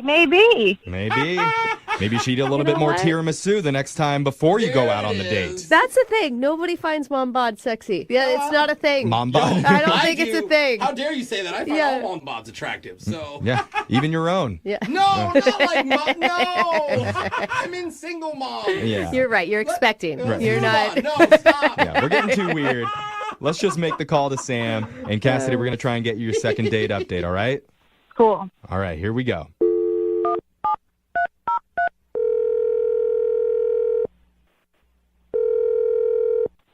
Hello, Hi, can I talk to Sam, please? this is Sam. Who's this? This is young Jeffrey. Work on the radio, doing something called a second date update. Okay. Oh, So we're taking you don't listen very often. That's okay. I think I heard of it. I don't know. No, you don't have to humor us. It's okay. Not everyone has. That was awesome, Sam. This is actually probably pretty good news for you, I would think. A girl named Cassidy told us about you. She said that you guys went on a date and she had a great time. So you're calling me why? I mean, what's going on? I don't understand. Well, we're calling you because part of the second date update is that we reach out to you and try and figure out the reason why you're not calling someone back after you go on a date with them. And Cassidy had a great time with you. And for some reason, you haven't asked her out again. So I'm assuming she talked to you guys about this. Yeah. Yep. She told us all about how sexy your dad bod is and Oh, my God. about the little thing that you did with the tiramisu and the candles. So, but seriously, Oh, yeah. applause. Good move with a half birthday. Yeah. Thanks. On our end, the date seemed really good. So what's the reason that you're not calling her back? Well, I mean, after this first experience, I just can't really see myself with her, I guess you could say. I don't know, just the type of girl that she is. Type of girl. Yeah, what does that mean? Well, I mean, just her personality, I just see some red flags. Okay. Can you be more specific? When we first met, I mean, you know, first impressions are everything, and my first impression of her was really, really good. It was almost kind of too good. Oh, that's it. Red flag. Too good. That's usually the number one. What is it? Sometimes Yeah. it is. What does that mean? It's too good. How is something too good? Look, normal people, they don't make a really great first impression, okay? There's usually something off, something a little weird or awkward. Okay. And with her, everything was just perfect and really comfortable. Okay, Sam, we need to sit down because it sounds like you have been on Tinder too long. And what you expect on a first date has really changed because that is what you want. Yeah, man, Brooke's right. Like, what's really bothering you? Well, there's one thing about her. It's this listening thing. What listening thing? She's a really good listener. I thought he was going to No, go I don't know. What do you mean? I feel like you're not even hearing yourself right now, Sam. Hold on, hear him out. When somebody's a really good listener, it just puts a lot of pressure on me to kind of talk well and to be interesting. Okay. I'm not used to being on a date with a girl that was so focused on me. Well, but wasn't that your whole plan? Because she told us about the social experiment you did where you had the waiter take your phones. Yeah, but because you wanted to have the time for you two to concentrate on each other. And that's exactly what happened. So, yeah, your idea worked. Yeah. But now you're saying that you're upset that she was listening to you? She just seemed like way, way too good of a listener. And it rubbed me the wrong way. It really did. I actually do kind of see what he's saying because she has been listening to this whole conversation. So basically, I'm too good of a listener, so you don't want to go on a date with me? See, she did hear it. She's listening. Oh yeah, my she's God. been All on right. the other line listening to the conversation. That was Cassidy. Hi. Cassidy. Are you serious? This is honestly the most bizarre thing I've ever heard. I've literally never heard a man complain about being too good of a listener. Mm-hmm. I mean, are you normal? Do you normally listen that well? Or What has happened in the dating world, you guys? Your red flag is all positives. You realize that, Sam. I feel like this isn't really about listening or fun conversations. What's the real issue? I think he's scared. Are you scared of commitment? Is that what it is? You're scared of liking No. someone? Are you in love with your mom? No. There's some deep-seated root to this behavior. I'm trying to figure it out. Listen, Cassidy, you were so focused on me and you were just so overly kind of attentive. It just makes me think that, well, she doesn't know how to behave without her phone. Are you kidding me right now? That's how you think? You are crazy. Yeah, this is pretty crazy talk. I think I know what he's trying to say. I don't. Yeah. It's like the same thing. I can never remember people's names. If someone can remember my name and met me once, I'm always like, how did you do that? So if a whole date goes flawlessly, I can kind of see why it's like, how did that even happen? But how frustrating, Cassidy. I would be so frustrated right now if I were you. Honestly, it just sounds like he wants another type of girl and not me. You think it's an excuse. You don't believe him. You think that he's just saying you're too perfect just to let you down easy? Totally, 100%. Listen, no, it isn't like that at all. I would like to do this again. I just think that maybe I could throw out a couple of suggestions for you the next time we do go out, you know? Oh, yeah, sure, Sam. Why don't you list them off? I hope you're listening. I told you before that you made a really good first impression. How about this second time around? Maybe don't do that. What do you want her to do? Show up late? No, maybe not be so engaging. I want her to have more awkward pauses. Yeah, stumble over your words. Make him feel more comfortable, like he's not intimidated by this perfect woman. I can't believe this is happening right now. Oh. Cassidy, people talk a lot about themselves, okay? And I don't want that, but I want someone that kind of talks about themselves, a decent amount. Huh. To the point where I have to kind of fight to get a word in, What? That makes me listen. Cassidy, okay, wait, hold on. Is what you're trying to say, Sam, you just want her to be more vulnerable with you and more herself? I just don't want somebody that makes that good of a first impression. I want somebody that doesn't listen that great. And, I mean, even if you want to be kind of clingy towards me, I'm totally cool with it. Oh, my Kind of God. clingy. Not full. So Yeah, just drop the Y, just the cling. You just want a little cling from your ladies. Are you good with that, Cassidy? No. No, hold on, Cassidy. Slow down. I thought you were a good listener. Let me ask. Would you like to go out on another date with Sam? We will pay for it. Come on, Cassie. Honestly, think about it. It might be kind of fun to just go and try to have the worst date you possibly can. Really bomb I it. mean, just try to mess it up bad. Forget his name. Like... It'd just be a fun night. Cassidy, really, listen to them. Listen to what they're saying. I know you're a good listener. And if you just go by a couple of the suggestions that I made, I think it's going to be good. It's going to be not too good, but it's going to be good. Say we don't want it to be great. So? What do you say, Cassidy? Do you want to be his imperfect woman? He doesn't deserve me. He needs to be with someone who's got all of these things that he wants because he's a crazy person. Yeah. He needs issues. Well, he just needs a little less self-confidence, Cassie. Actually, look, that wouldn't be that bad because she did come off very self-confident. Oh, my gosh. Okay. You lost me. Yeah, now, that's an dude. instant turn off. You're terrible. All right, well. Congrats, Cassidy. Well, yeah, I mean, congrats, Yeah. but sorry we couldn't get you a second date. At least we got to the bottom of it. Yeah. Yeah, thanks for trying, you guys. Oh, all right. So did she say yes? I wasn't listening. She said no. Oh, she said no? No. Yeah, whatever. Moving 92.5. Moving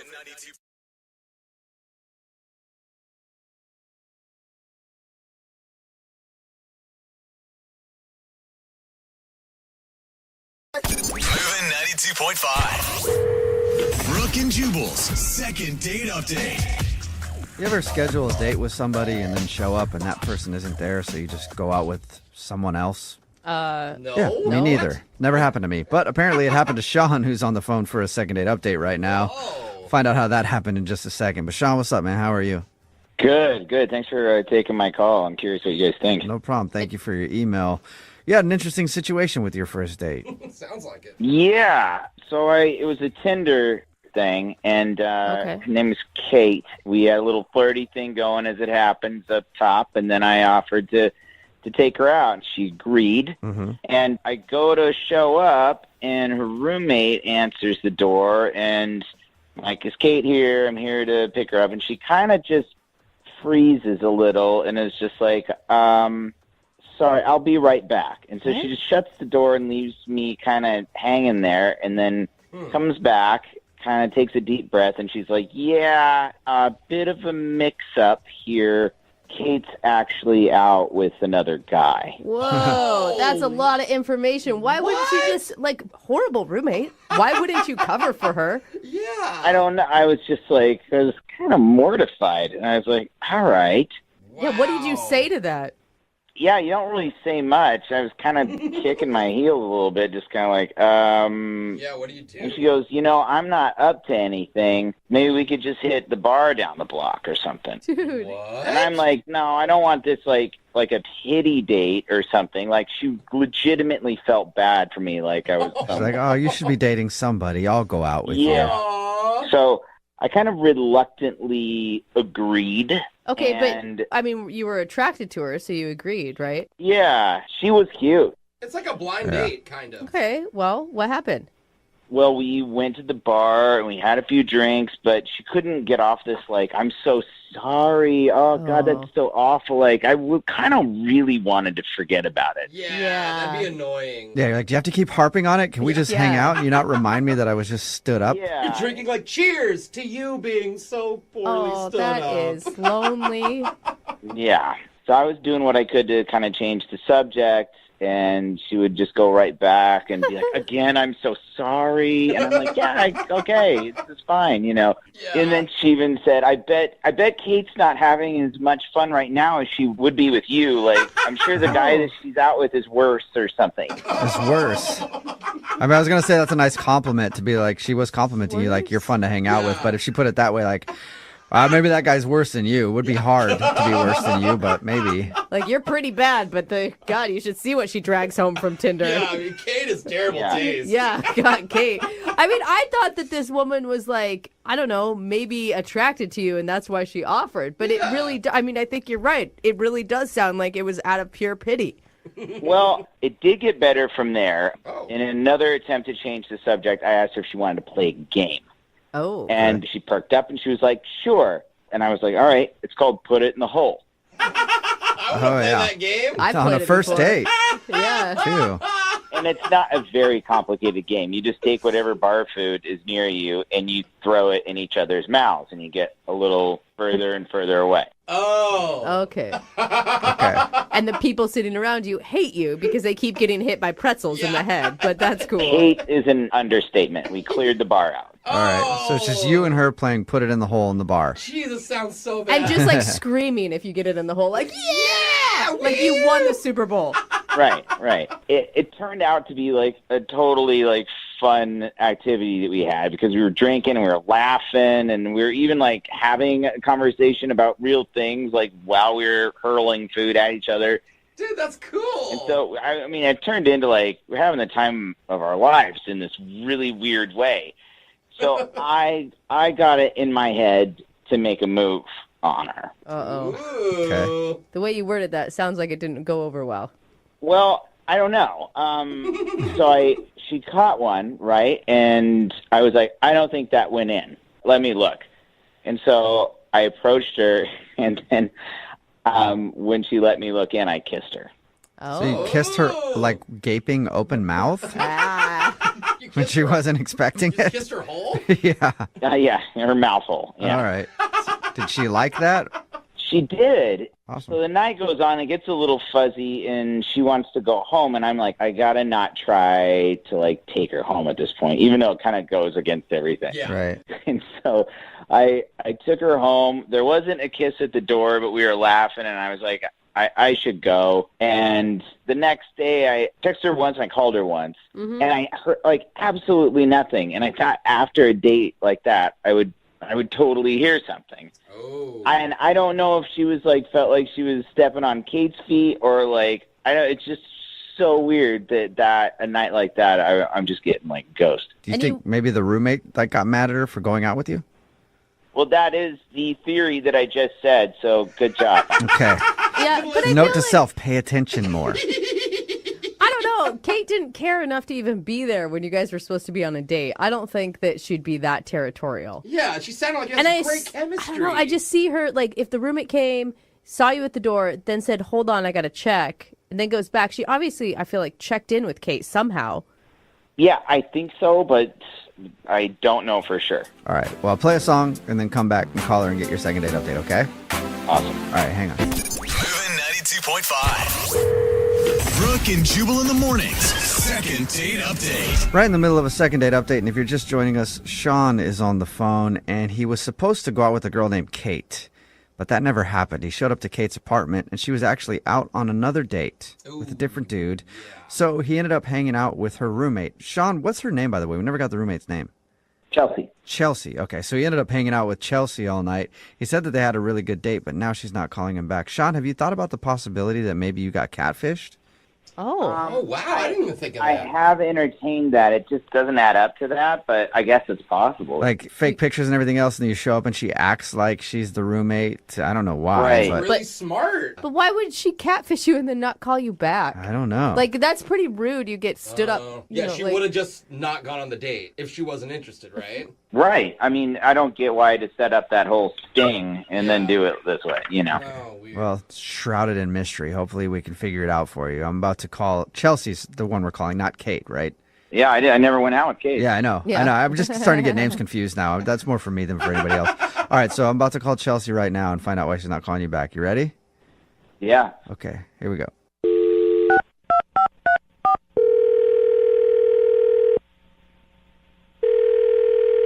Hello, Hi, is this Chelsea? this is she. Hi, Chelsea. How are you? This is Jubal from Brooke and Jubal in the morning. Oh, is this about my dry cleaning? Because I'm picking it up today, I promise. Oh, my God. Chelsea. No, it's not about your dry cleaning. But suddenly I understand who you are because I'm the same person. I will let them know, though, you're picking it up. Yeah, you're not going to, though. Let's be honest. Okay, I'm sorry. I don't. Who's this? This is Jubal from Brooke and Jubal in the morning. It's a radio show. Okay. And we don't do dry cleaning, but we might start. I'm confused. Did I win like a prize or something? No, we actually do a segment on our show called the Second Date Update. That's where if you go out on a date with somebody and then don't call them back after, they can email us to get you on the phone and try to find out what happened. So we got an email about you from a dude named Sean. Oh my God. Okay. I mean, I know Sean. Yeah, he told us. He told us about how he actually was supposed to go on a date with your roommate. Yeah, he showed up and I felt really bad. So I just said, like, we can go to a bar and hang out for a little. Yeah. You pity dated him, is what he said. I mean, it wasn't like full on pity because, like, if I didn't want to hang, I wouldn't have. But, like, it's not like he had a date with me. But did you enjoy hanging out with him, though? He thought that you guys had a great time and actually had a really good date, even though he wasn't supposed to be on a date with you. Did he tell you, like, everything that happened, everything we talked about? I mean, here's what he told us. He said that you guys hung out at the bar and you played a game called Put It in the Hole, where you try to throw things in each other's mouths. He told us that you kissed, and he said at the end of the night, you guys were laughing and having fun, and he thought it would be totally cool to hit you up again for another date, but he's tried to do that, and you haven't answered him. Yeah. I mean, the game was, like, fun and all, but honestly, he doesn't seem really honest, and I'm kind of, like, skeptical if he was telling me the truth or not when we went out. What do you think he was lying about? Everything. Whoa. What? He said, like, he's been struck by lightning 3 times. Oh. And, like, I don't even know anyone who's been struck once. Yeah, that's Yeah. pretty rare. I mean, but, like, I could let that slide, but then, like, right after, he said it happened around the time that he was roommates with Zac Efron, like, before Zac Efron got famous. And, like, hasn't Zac Efron been famous since he was, like, 12? Like, that just didn't make sense. Yeah, I mean, there's definitely some flags flying up that say, like, compulsive liar. Yeah. Well, I mean, there's, like, more than... literally, the whole thing, I feel like, was a lie. He told me he, like, won the New York Marathon, but, like... He won it. Was disqualified because he lost, like, that number that you wear when you're running, you know? Oh, no. He was running so fast it flew off. All that running for nothing. I mean, like, he is in really good shape, but, like, to win a marathon, like, wouldn't I have heard about it? Like, if I Googled him, would have seen that? Like, Yeah, you would think so. I know a dude like that who tells the tallest tales ever, and you're like, that did not happen. But, like, that's not even the worst of it. I think the worst one was he told me he hooked up with, like, 2 Victoria's Secret models on Kendrick Lamar's private jet. Oh, wow. So he's roommates with Zac Efron. He's on Kendrick Lamar's private jet, hooking up with Victoria's Secret models. And that was the 3rd time he got hit by But lightning. wait, hold In the on. plane. He's getting stood up by your roommate on a Tinder date. Like, That doesn't add you're up. right. There's a lot of things that are missing here. Totally lying. Well, she's the one that called BS on it. Like, I came home and I told her, and I was like, did he tell you any of this? Like, did he send you a picture of him, like, on a private jet or anything? And she was like, no, this guy is a liar. Don't talk to him ever again. Did you say anything to him on the date? Like, I like who you are without all these big lies. Like, you don't have to tell me this. I didn't, like, outright tell him that he was lying because he does, like, the way he told the stories, I started to believe him because, like, what do I know? I don't know if it's not true or not. Like, maybe he really does have this crazy, extravagant life. Who knows? Maybe we should ask, because he's actually on the other line listening and wants to talk to you. Wait, he's what? He's on the other line and wants to talk to you. Unless Kendrick Lamar tried to call through, they might have taken his call. I don't know. Sean, are you still there? Yeah, I'm still here. Oh, my God. I'm a little bummed out that you're kind of, like, questioning my integrity. I mean, bad. it's all of the things, like, you're not that old. How could you have experienced all of this stuff? Well, I don't know, but I have. I mean, getting hit by lightning 3 times in a row isn't exactly a bragging thing. And I have medical records that says I've been lit up. Been lit up.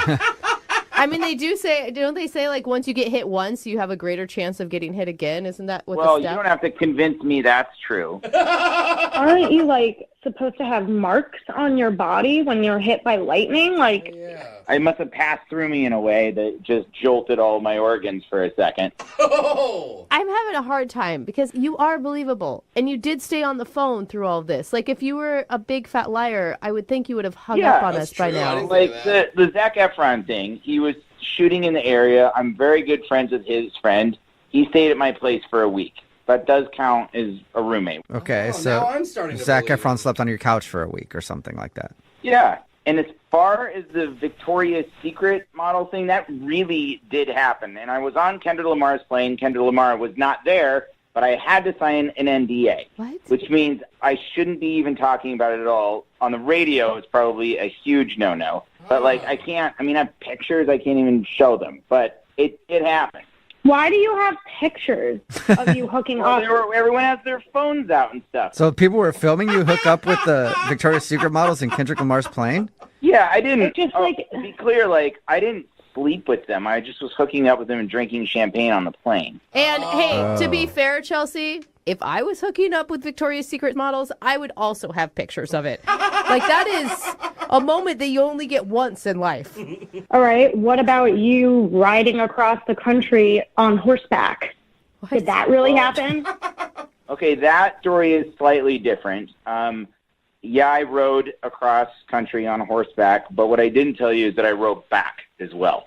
And I thought I was like, oh, I'm going to be bragging if I say I did a round trip. I think one time riding across the country on horseback raises enough questions. Yeah, you don't need to add that you rode back.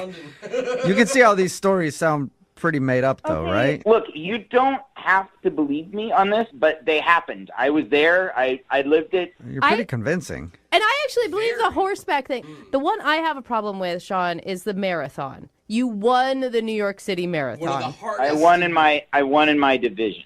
How fast did you run it? Look, you don't have to grill me like I'm some sort of liar. I know the truth. I was there. You weren't there. So get off my job, okay? What about you escaping the Mexican cartel? Did that really happen? Wow. You escaped the Mexican cartel. Okay, El Chapo. Oh, my God. All right. So, first of all, what I was doing down there, and I was a dumb kid, and I was trying to buy weed, and I got in the wrong place at the wrong time, and they took me for ransom. They take people for ransom. They call their families, and they're like, give me money, and we'll let them go. Trying to buy weed, and then I round up in the middle of a huge coke deal between the cartels. It happens. It's rampant down there. I have heard. And so I will tell you how I got out of there. It wasn't very fancy, but we basically became friends, all of us, and joked around and smoked and drank while they waited for their money. And they trusted me enough to go take a leak out on the back deck, and then I just hoofed it and ran. Wow. So you're either the most interesting man on the planet, or you're the biggest liar we've ever met. I am known for being the unluckiest and luckiest guy on the planet at the same time. All right. Well, Who knows you like that, though? Chelsea, would you like to get to know Sean? All of my friends.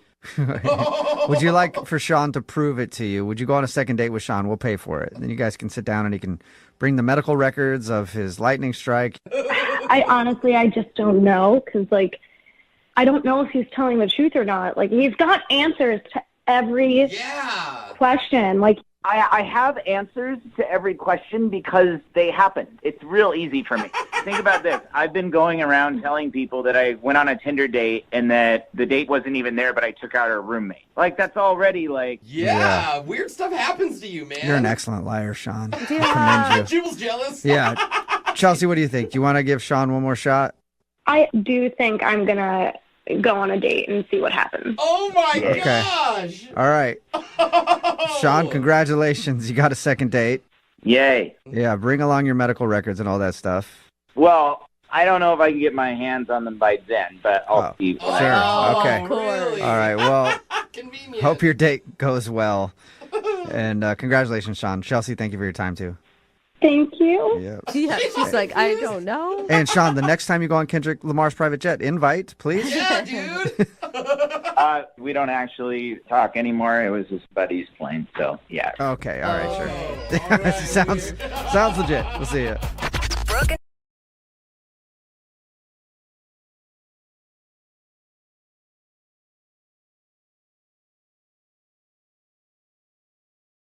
Moving 92.5. Brooke and Jubal's second date update.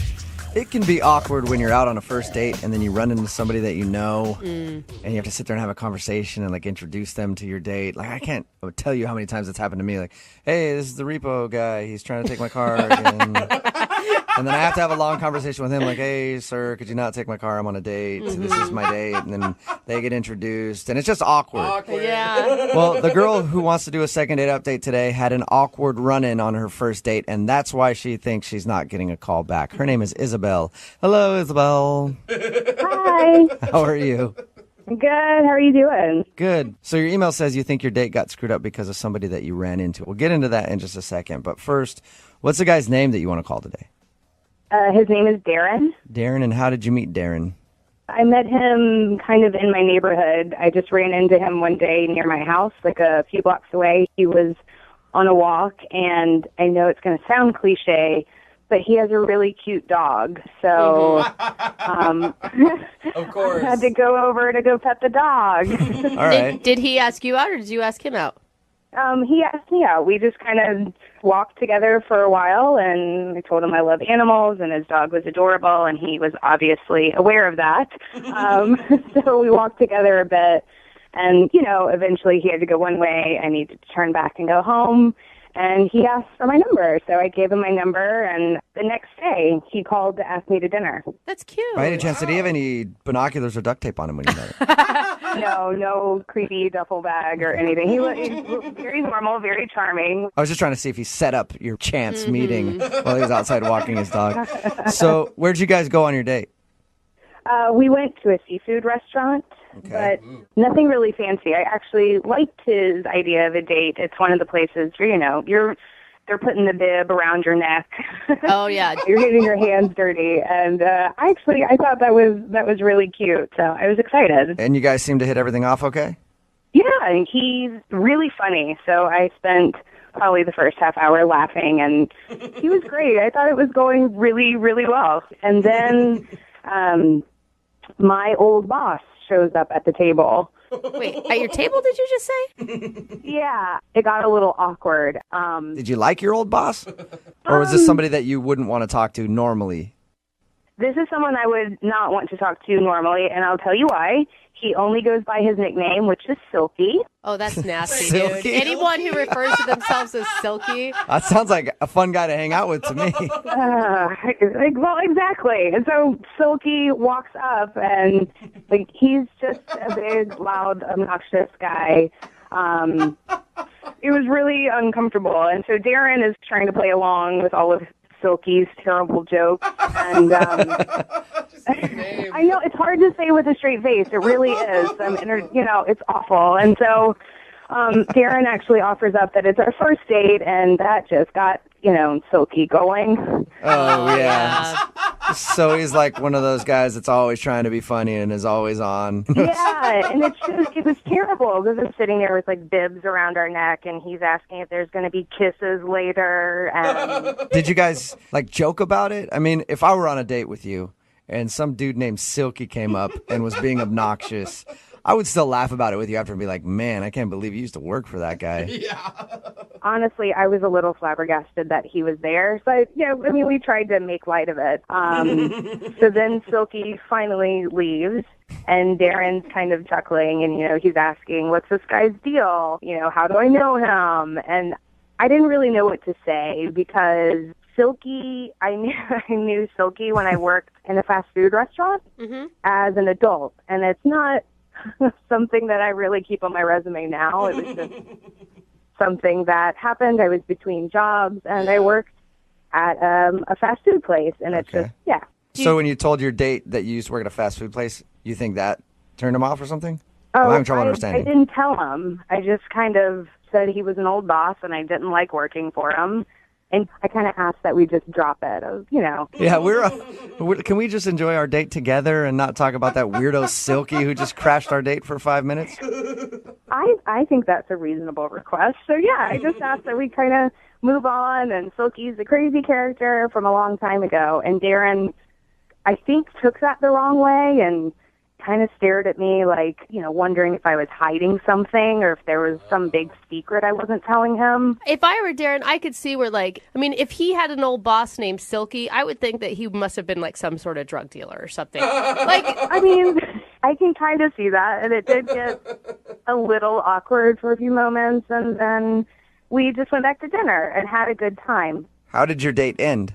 He drops me off, and I got an awkward hug.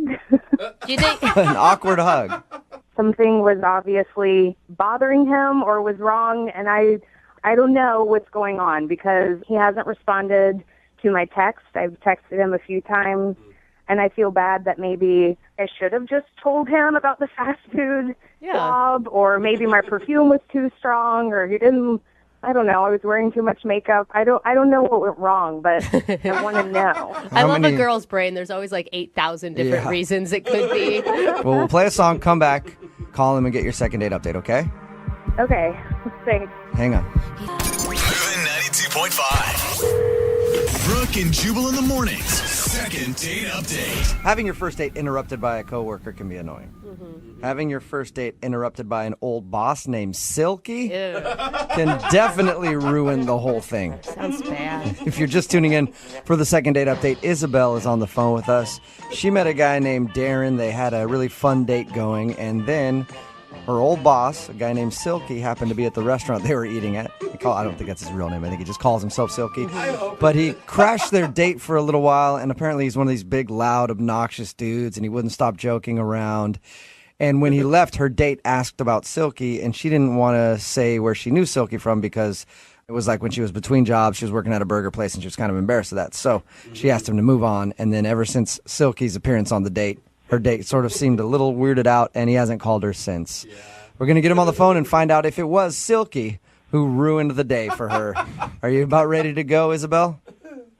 I'm ready. I want to know what happened. And you do know, Isabel, you shouldn't be ashamed of working hard and having to work at a fast food joint for a little while. I know. It's nothing against anyone who works fast food. For me, it was just, my degree wasn't, it's just not a part of my life I talk about. Yeah, okay. I'm going to dial the phone number right now, and I'm hoping that the guy you went out with, Darren, doesn't answer. I'm hoping Silky answers, because I'm curious about that guy more than I am about Darren, honestly. All right, here we go.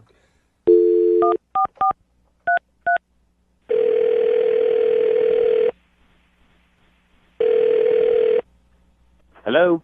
Hi, can I speak to Darren, please? Is this Darren? Hey, Darren, how are you? This is Jubal from Brooke and Jubal in the morning. Okay, I'm sorry, I don't know you. I know you. I know you, Darren. Well, that's not creepy. Sort of. Whoa, who is that? Sorry, this is Jubal from Brooke and Jubal in the morning. It's a morning radio show. One of our listeners actually emailed us to see if we could get you on the phone. Why? Well, because you recently went out on a date with this person, and now you're not calling her back. So she asked if we could get you on the phone and find out what went wrong on your date and why you don't want to go out with her again. Her name is Isabel. Oh, this can't be good. It could be good. I don't know. You tell me. Isabel wants to know why you're not calling her back. She says she's tried to text you a few times since you guys went out and has heard nothing from you. You know, it's just not something I really want to pursue or get into. Or She told us about the date. Can I just at least kind of tell you what she was saying? She told you about our date? Yeah. She told us all about how you guys went out to the seafood place, like a crab shack type place. Okay. And she... Oh my God, that's weird. She said she really enjoyed it, by the way. The food? Yeah. The food, the company. She said she liked you a lot. I'll tell you why she thinks she's not getting a call back, and maybe you can just tell me if I'm wrong or right, okay? Uh-huh. She says that during your date, you were interrupted for a little while by her ex-boss, a guy that calls himself Silky, and he sounds like quite the character. Oh, so she told you about Silky, huh? She did. She told us about good old Silky. She said it was a really weird experience because he came up and he was obnoxious.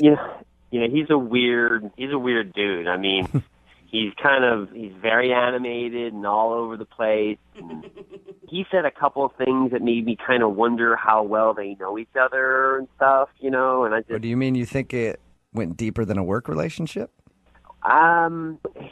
He was saying some weird stuff. He, for one thing, he kept calling me player. He was like, "You're lucky you out with her, player." And, he's always my best one, player. My best one? Like, best one? What are you... I'm thinking, what is he talking about, Mm-hmm. he just wouldn't shut up, and he's like, you think she look good now? You should have seen her in her prime. What? What an a-hole, dude. He sounds so creepy. I'm like looking at him thinking, I'm just trying to play along, right? I'm like, trying to be nice. Yeah, you're just like pity laughing him like, oh man, Silky, I just met you, and you're like, you're just crazy. I'm just hoping he goes away soon, and I let him know. I was like, hey, this is just our first date, and he's like, first date? Oh, you're going to get some? You're going to get it tonight. He said that in front of her? And how did she react? Oh my God. She seemed a bit mortified, but was, trying to keep her composure, and I'm like, inside, I'm freaking like, who the hell are you? And he's like, come on, give me a fist bump. Come on, give me a fist bump. I'm like, you gonna get it tonight, boy. Give me a fist bump. So did you? He wouldn't leave, so I begrudgingly give him a fist bump. I'm like, yeah, man, sure. Oh my God, I would have wanted to beat him up. Weren't you angry that someone was talking bad about her like that? I was more intrigued than upset. I mean, she seemed upset. I was more like, what the hell is going on? It's like, get out of here, Silky. So totally. I mean, I was just, and I asked her when he left, and she didn't want to talk about it. She was like, oh, it's just an old boss. I don't want to get into it. And that made me kind of like wonder. I mean, I don't know. I mean, it just seemed to me that, possibly that maybe they knew each other in a sort of way I didn't want to get involved with. Like they had a relationship or something? No, I mean, not like a romantic relationship. I mean, it seemed like maybe she was possibly a prostitute or something. And she was one of his girls. I mean, that's kind of like the vibe I got. My instincts were like... Are you telling me you thought that he used to be her pimp? I don't know that for a fact, but I mean, without a doubt, my instincts and my thoughts were kind of feeling that and thinking that. It was very uncomfortable. So you're saying that you think she's a hooker? I don't know if she is or used to be or what the deal or wasn't, but it seemed sort of like that. Okay, so that's why you're not calling her back then. Yeah, I don't want to get involved with a guy named Silky who, is, going to, like, come after me. You afraid Silky's going to cut you? Oh, my God. Why didn't you... I don't even want to find out what Silky's going to do. Why not ask her? I mean, I know that's a really awkward thing to ask, but... I did ask her. I asked her who he was, and she didn't want to talk about it, and she was just uncomfortable, which added to the, That is the most ridiculous jump to conclusions I've ever heard in my life. Silky sounds like a pimp. You weren't there. So, you can say that from where you're sitting now, but I'm telling you, I'm pretty good at the character. Well, let's ask her. I think that'd be a good idea. She's actually on the other line listening, so that's possible right now. What? Isabel, or were you or are you a hooker? Oh, come on. No, I'm not a hooker, Darren. Good God. I'm not a hooker. I worked for Silky at a burger joint, and I was embarrassed, so I didn't want to tell you. Silky doesn't seem like he works at a burger joint, okay? Not the way I know he doesn't, but he somehow became a manager, and he hired me. I'm not really sure what to think, even though she just said that. You're still not sure if maybe I'm not a hooker after having dinner, after going on a walk? After hanging out, you're still not sure, Darren, if I'm a prostitute? I'm not saying you are now. Maybe you were before. I don't know. And you know what? I don't want to know. I flipped burgers, and I was embarrassed, and I didn't want to tell you. I was not a lady of the night. Well, what am I supposed to think? I mean, some guy named Silky comes up and is like, yo, she used to be part of my team. You used to see her in her prime. I mean, I don't really think that's what a burger manager leader in the morning. I bet you were a shift leader. Oh, my God, you guys, you need to stop right now. Isabel is obviously not a prostitute.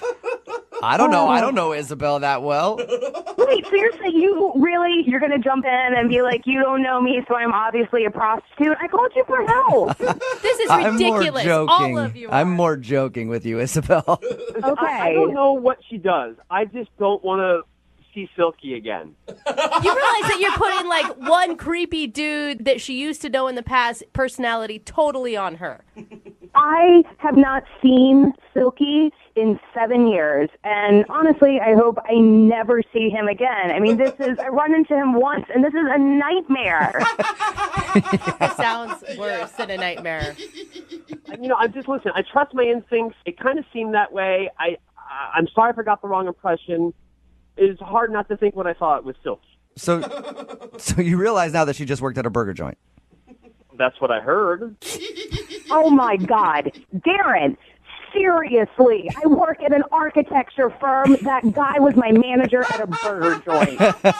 Yeah, not a lot of prostitutes go on to being architects. I was in between jobs. Whose side are you on? I'm on your side. I'm telling Darren that not a lot of prostitutes go on to work in architecture firms. I have a lot of experience. I know this kind of stuff. Darren, would you like to go on a second date with Isabel? We will pay for it. That sounds bad now. Doesn't Yeah, it? it Sounds does. like, how about this? Isabel will pay for this one with her own money that she earned in a very honest job. To be honest with you, I just don't think it's a good fit, and I'd rather not. Oh my God. And, Isabel, you don't want to go out with him anyway. No, I don't. And from now on my first date, I'll just wear a shirt that says, "Hi, I'm not a prostitute." It's a good idea. It's a nice fashion choice. And I know she'll be the death of me.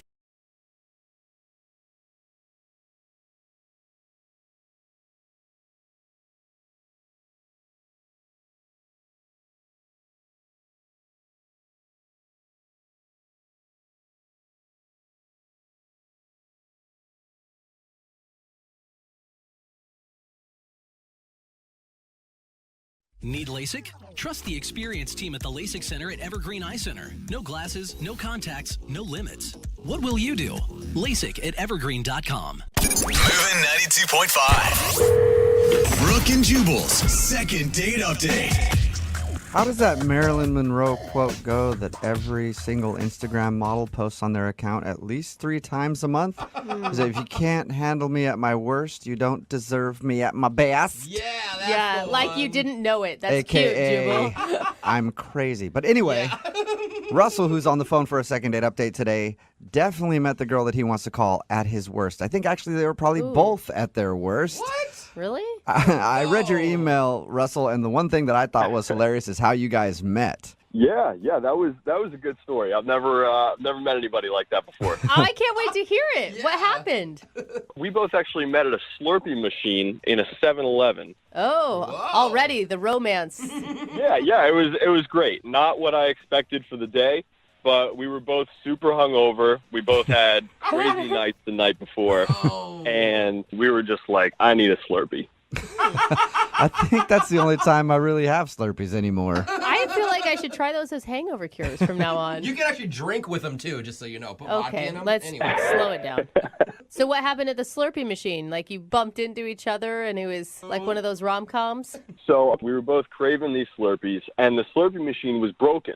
So, Oh, man. So we talked to the guy working there, and he said, I'll be right back. I just need the right parts to fix this. I don't know how a Slurpee machine works. Yeah. So we were waiting there for a little while, and we just started talking. We started up a conversation, and we both just talked about our crazy nights, and she seemed pretty cool. I mean, she was cute. So we just decided to hang out. She was cute with last night's makeup still on. Yeah, well, some guys were into that. Yeah. And you probably had last night's makeup still on, too, so it didn't really matter. Exactly. We were both at our worst. All right, so what did you guys do when you went out? Like on your actual, or was this the actual date? No, well, I guess this was the first date if you count Slurpees. But we decided to go on a bike ride around the city. Oh, not the same day you're hungover, did you? No. We both had to sober up for that. Yeah. Terrible. That's an awesome date. Yeah, right. You get exercise, you get to see the town. Totally. There's something to talk about. Your blood's pumping. Everything Yeah. is looking good. How did it go? Well, the date went really well. We talked a lot. There was one point, this was actually something funny that happened. There was a mailman, and he got out of his truck, and he didn't see us coming. Oh, no. So she missed him. She went right by him. I was aimed straight for him, and I had to brake just immediately. My back tire went up, Oh, no. and he just was so scared, he laid down on the ground. and he was just frozen. He just laid down. He was like accepting his fate. He just saw his life flash before his eyes. Oh, What happened? Did you That's funny. crash? Did you run into him? No, just missed him by a hair. Oh. That's awkward. It's almost like you'd rather hit him if he's laid down expecting you to hit him, and then you stop short. It's kind of, well, if you stop short, it's weird. It's like, okay, who moves first now? I felt bad for the guy. yeah. But anyway, we're talking about it, and she was like, "Oh, you're such a nice guy. You know, you didn't hit that guy. You were paying attention, and you know." So I was like, "Oh, great." You know, she looks at me as this really nice guy because I didn't hit this mailman with my bike. Also, Yeah, oh, great, does. that's where her standards are. You Yeah. just have to not run over a mailman, and you're a hero in her book. That's what I'm thinking. Like, it takes so little to be a nice person these days. Yeah, so I had it made. I was in. At least I thought, you know. And so we went out to lunch after that, and we talked. We had a great time. So why isn't she calling you back if it was so wonderful? That's the part that I don't know. I have no idea. I texted her a couple days later, and I said, "Hey, I had a great time. Would you like to get together again?" And she said, "Please don't ever contact me again." Whoa, that's Oh, so extreme, man. She's not only not calling you back, she's aggressively saying, don't talk to me. Exactly. So So I wait. have no idea why. So now we're going to call her. Yeah. Okay, great. Yeah. Yeah. I mean, Do you have any idea why she would be so, like, Adamant? yeah. I have no idea. The date went really well, I thought. yeah. And I even texted her, like, why? Like, what's wrong? And should she respond? Not after that, no. No, nothing. Wow. Are you like some known felon and she did a Google search and found out all your horrible past? Not that I know of. Well, maybe we'll find out that you do have a criminal record and you didn't even know it. We could. All right. Well, we're going to play a song, come back, and then call her and get your second date update, okay? Great. I really appreciate it. Yeah, man. Hang on. Moving 92.5. Brooke and Jubal in the mornings. Second date update. Will today's second date update end with Russell getting another chance at love? Or being solo? Or with all of us getting a restraining order? I'm going to go with number 3 because the girl we're about to call sent Russell a text saying, please don't contact me. So, Russell, I am excited for the no contact order and restraining order. I've had a goal in my life to at least get one of those, and we might get both here. Yeah, let's dream big. All right. Just to remind everybody, Russell met a girl named Dana at the 7-Eleven. They were both hungover getting Slurpees. And then they started a conversation, decided to go on a bike ride, and then they had lunch. And according to him, other than almost running over a mailman with his bike, nothing bad happened. But after the date, he texted her asking if she wanted to go out again. And that's what she said. Don't contact me anymore. So we're going to contact her. That's how we're going to do it. You guys, are you sure you want to do this? I want to know. I want to get to the bottom of this. And, like, is your goal to go out again, or is it just to find out the problem? I'm more concerned about what the problem was. A second date, yeah, maybe. But, you know, I want to know what went wrong. Yeah, if you have no idea and her reaction is that strong, maybe you're doing something on dates that is not cool and you don't even realize it. Yeah, exactly. And I need to know. I think she found something online that was bad about you. I mean, that is a possibility. She could Is have. there stuff online that's bad about you? No, here's the thing. My ex is not a good person, and we had a really bad breakup. And I'm wondering, like, maybe there's a possibility she talked to her somehow. I don't know. I just Okay. don't know. Okay, Well, we'll see? find out. I'm going to dial her phone number right now. Here we go. Okay, let's do it.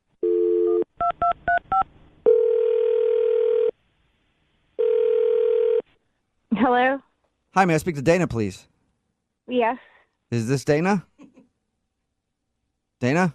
Hello? Hi, yeah. Yeah, hey, Dana. How are you? This is Jubal from the radio show Brooke and Jubal in the Morning. Are you okay? Dana? Dana, are Dana. you okay? Hello? I'm here. Who are you? Jubal from Brooke and Jubal in the Morning. It's a radio show. And I'll just cut to the chase real quick. We do a segment on our show. It's called the Second Date Update. That's where if you go out on a date with somebody and they end up not calling you back after, we'll call that person and find out what happened. So you went out with a dude named Russell not too long ago. No, oh my God, no.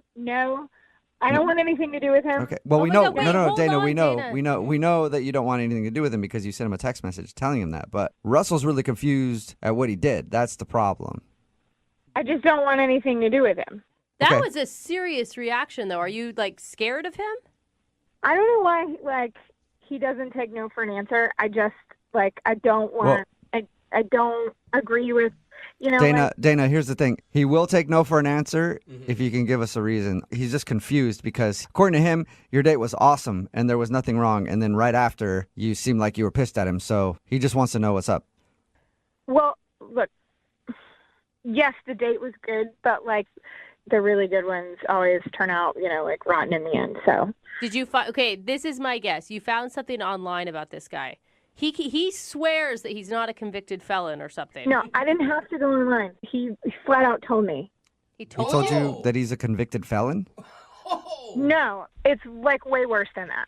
Worse than a convicted, than a felony? He's not a convicted felon. He's currently a felon, just not. He's running amok. Yeah, he's at large. Okay, we're joking, but what could be worse than that? Yeah.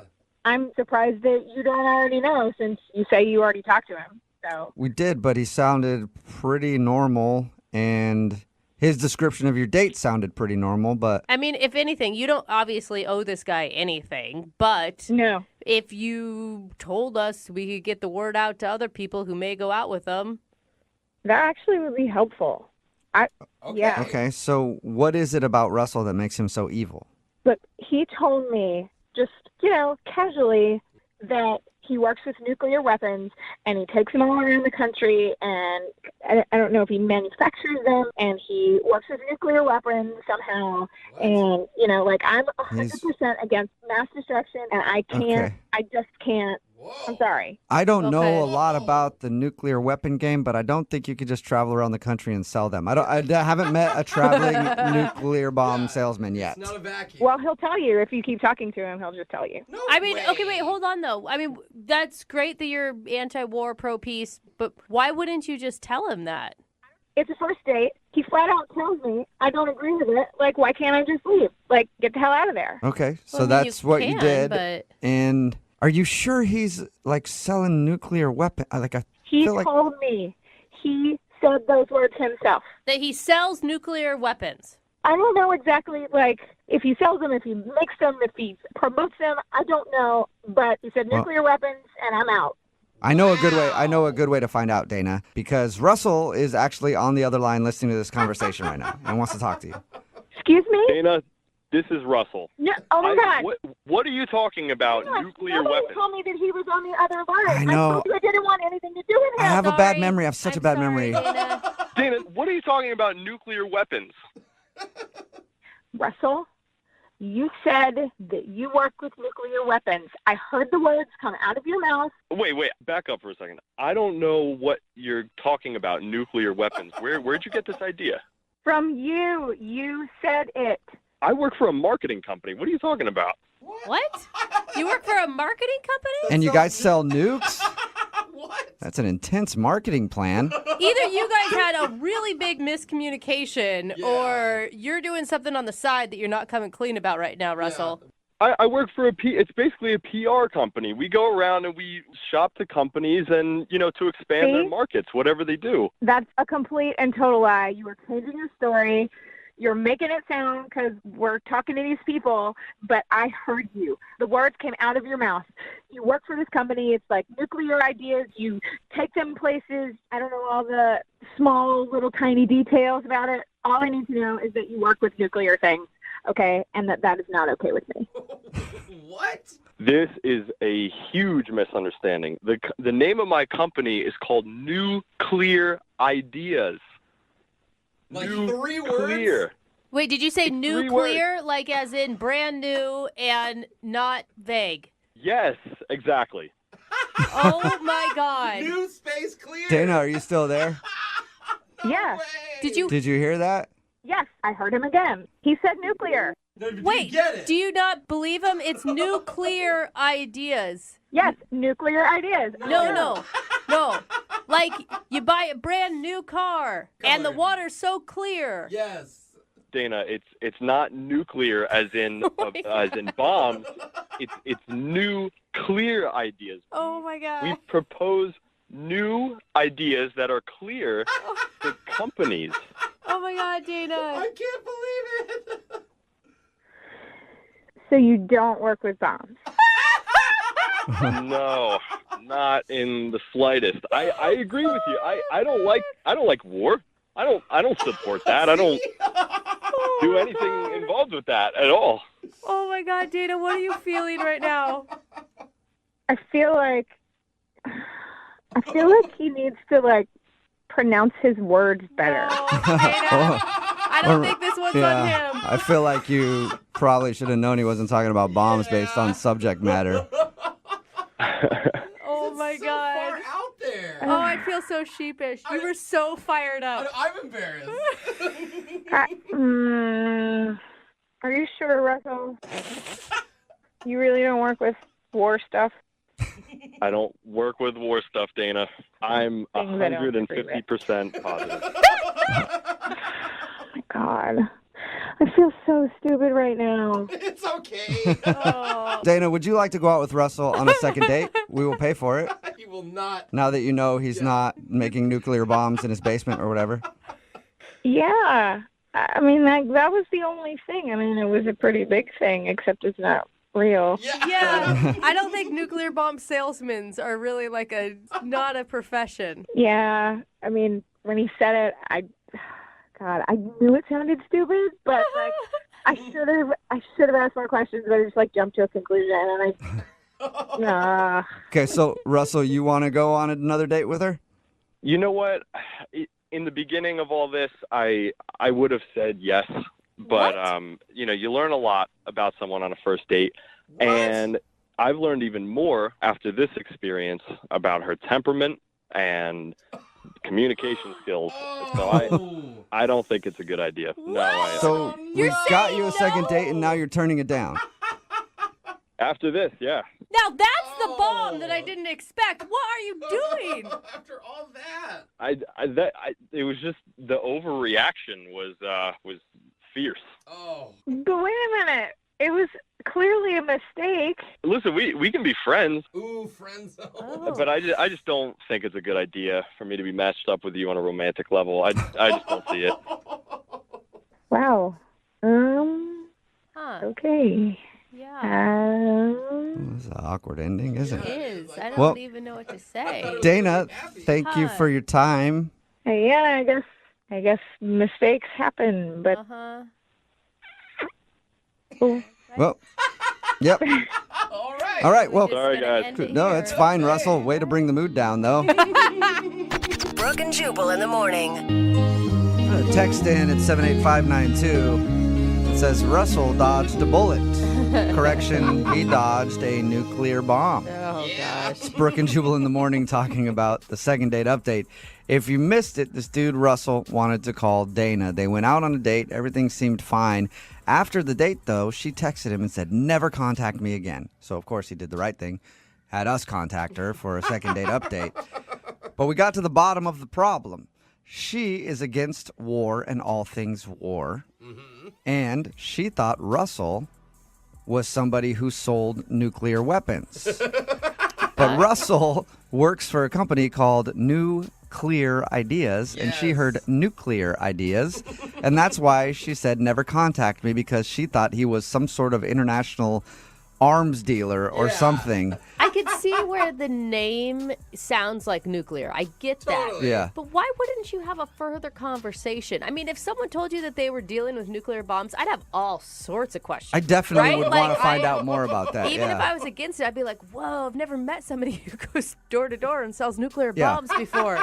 In the end, Russell decided not to go out with her because he thought that was kind of weird, that she didn't realize it was nuclear and not nuclear, and the way that she reacted, saying never contact me again. Yeah, I think her was all upset. He decided not to go out with her again. Jump to conclusion was a little bit much for him. A little bit. Yeah. Remember, if you want to do a second date update, all you have to do is email the show, and we will call the person who didn't call you back. Move at 92.5.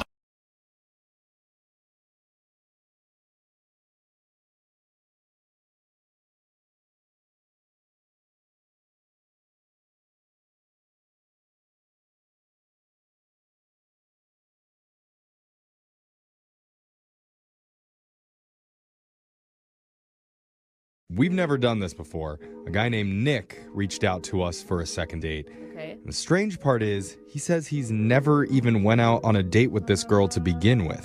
So wait, It's Wrong a segment then, buddy. We would need a first date then. Yeah. That's not what we do. Nick, I'm hoping you've at least talked to this woman and it's not your neighbor that you're looking at through your telescope right now. Nick? Is it? Step I away hear from heavy the breathing. telescope. I am here. I was just laughing. Okay. You sound like you're doing more than laughing. No, there's no telescopes involved, I promise you. Okay, is the woman real? Does she have a name? Does she exist? Yes, her name is Whitney, and she exists, and she's amazing. Whitney sounds like a made-up name. Yeah. Oh, you guys. But how do you know she's amazing if you've never gone out with her?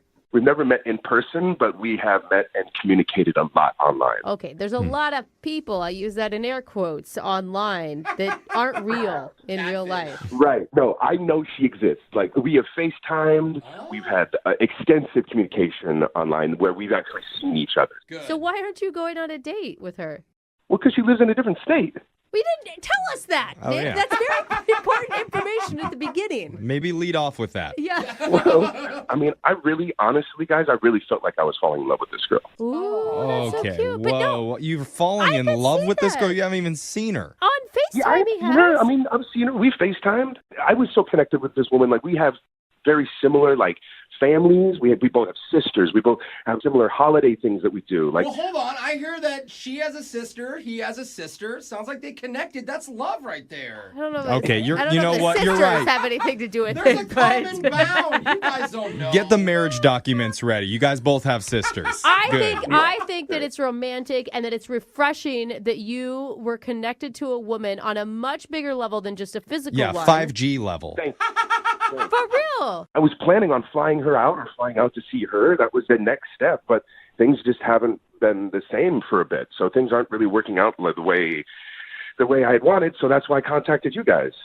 All right. So this would normally be the time where I would ask you about the date that you took her on, but you haven't done that. So Yeah, I feel like we have, because it started out that we would talk like a few times a day, just like little things here and there, check in. Yeah. And then it got to the point where we would be communicating for like hours every night. Wow. That's intense. Yeah, I know. And it was going so well. We would talk constantly.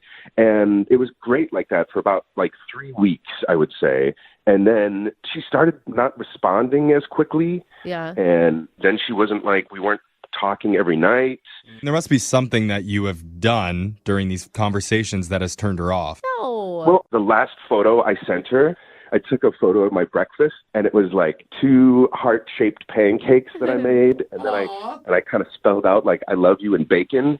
And I know that's corny, but it's also like sweet, and that's how I feel. I mean, it seems like a lot to drop the L word and never seeing each other in person. I mean, I spelt it in bacon. Okay, you're spelling out the word love and bacon to this girl already? Yeah, that's what he's doing. He's testing the waters to see if what was her response to that. I mean, not much. Not much. Okay, that's not good. I know, and I haven't really heard from her in about the last 48 hours, which is rare because ever since we started communicating, we've never gone 48 hours without at least checking in. So how do you want us to help? Because she obviously doesn't listen to our show. I don't know. How can we get her? How can I get her to listen to me? How can we get her? Yeah, okay. That's quite a Listen. statement. Get her on the show is what I'm thinking. Okay. Or find out if you did something wrong or Yeah, if she is exactly. just scared. It sounds like he's just coming on a little too strong, but you were both feeling it, the chemistry at one point, so that's great. Well, also, I forgot to tell you this as well. She did mention she had this friend that was kind of hesitant about our relationship, and I don't know if that has something to do with it. Like her friend is like jealous or just doesn't trust me because of the whole online thing, or maybe she's found met somebody else. I don't know. My mind is just kind of racing about the whole thing, and I was hoping you could help me in somehow. All right. Well, just calm down about it a little bit. Maybe pop a Valium because you're getting a little bit excited talking about her. I am amped up because, I care a lot about this girl. And if there's any chance that you can help me out, communicate with her, I would just really appreciate it because, I just don't know what else to do, honestly. All right. I guess we'll do it. Yeah. I guess we'll do it. That's the whole point All right. of this, Thanks, Jeffrey. I- Why do you hate love so much all of a sudden? What is your problem? This is What, just you- different. This guy's never even been on a date with her. But you know what? This is a It's 21st not- century, Jeffrey, okay? It's a different way that people fall in love. Just the Catch fact- up, man. The fact that they call each other every day in this day and age, that's crazy. That's more than most people. It is He's crazy. probably It getting more scares me. action than you are just via an internet screen, okay? All right. Well, you know what? Maybe we're going to prove me wrong. We're going to Yes. play a song. We'll come back and we'll give Whitney a call and see if we can get you a second date. Okay, Nick? Yes. Thank you, guys. Well, just hold on. We haven't gotten you the date yet. We're just making a call. Okay, good. Thanks. Okay. That's the energy I want. Okay. We'll be back after this. How do you know when you're really in love? Oh, Is it when you memorize that person's favorite coffee order? for sure. Ooh, that's pretty good. sign. Is it when you include them in your Facebook profile picture? Oh, hey, boo. Yo, that's official. Is it when you can confidently leave the door open while taking a number 2 in their apartment? So gross. No, that is love, I mean, that's just a long time in marriage. Yeah. I don't know if that's love. It's something. I don't know. I think the real sign of true love is when you can spell out that person's name in breakfast sausage Oh, man. It's always about the meats. and then send a photo of that in a text message. Because that's what our listener Nick did for a girl named Whitney, even though they've never gone out on a real date or seen each other in person. They live in different states, but they've been chatting on the phone and over Skype for hours on end. But lately, she's become tough to reach. Yeah. Now, Nick, I'll admit, I was skeptical when we were talking before, but during the song break, I thought about it, chugged a ton of NyQuil, and I definitely feel different. That's it? Yeah, I love that. Thank you for the support. you're welcome. That's Yeah. not support. That's You guys, I believe you, Nick. I think that love can totally happen that way. Mm-hmm. Do you regret sending that picture? Because it does seem like that was the moment things shifted. Yeah, I think I would have, had I to do it again, it would have been a little different. But I mean, it's just bacon. It's not like you're actually dropping the L bomb. No, I think bacon is the highest form of romance, right above diamond rings. So you can't go anywhere but down from here. I agree. All right. oh man. Well, let's get your bacon lover on the phone, and we'll see if you can get you a second date, okay? All right, I'm nervous. All right. I'm going to dial the phone number right now. Here we go.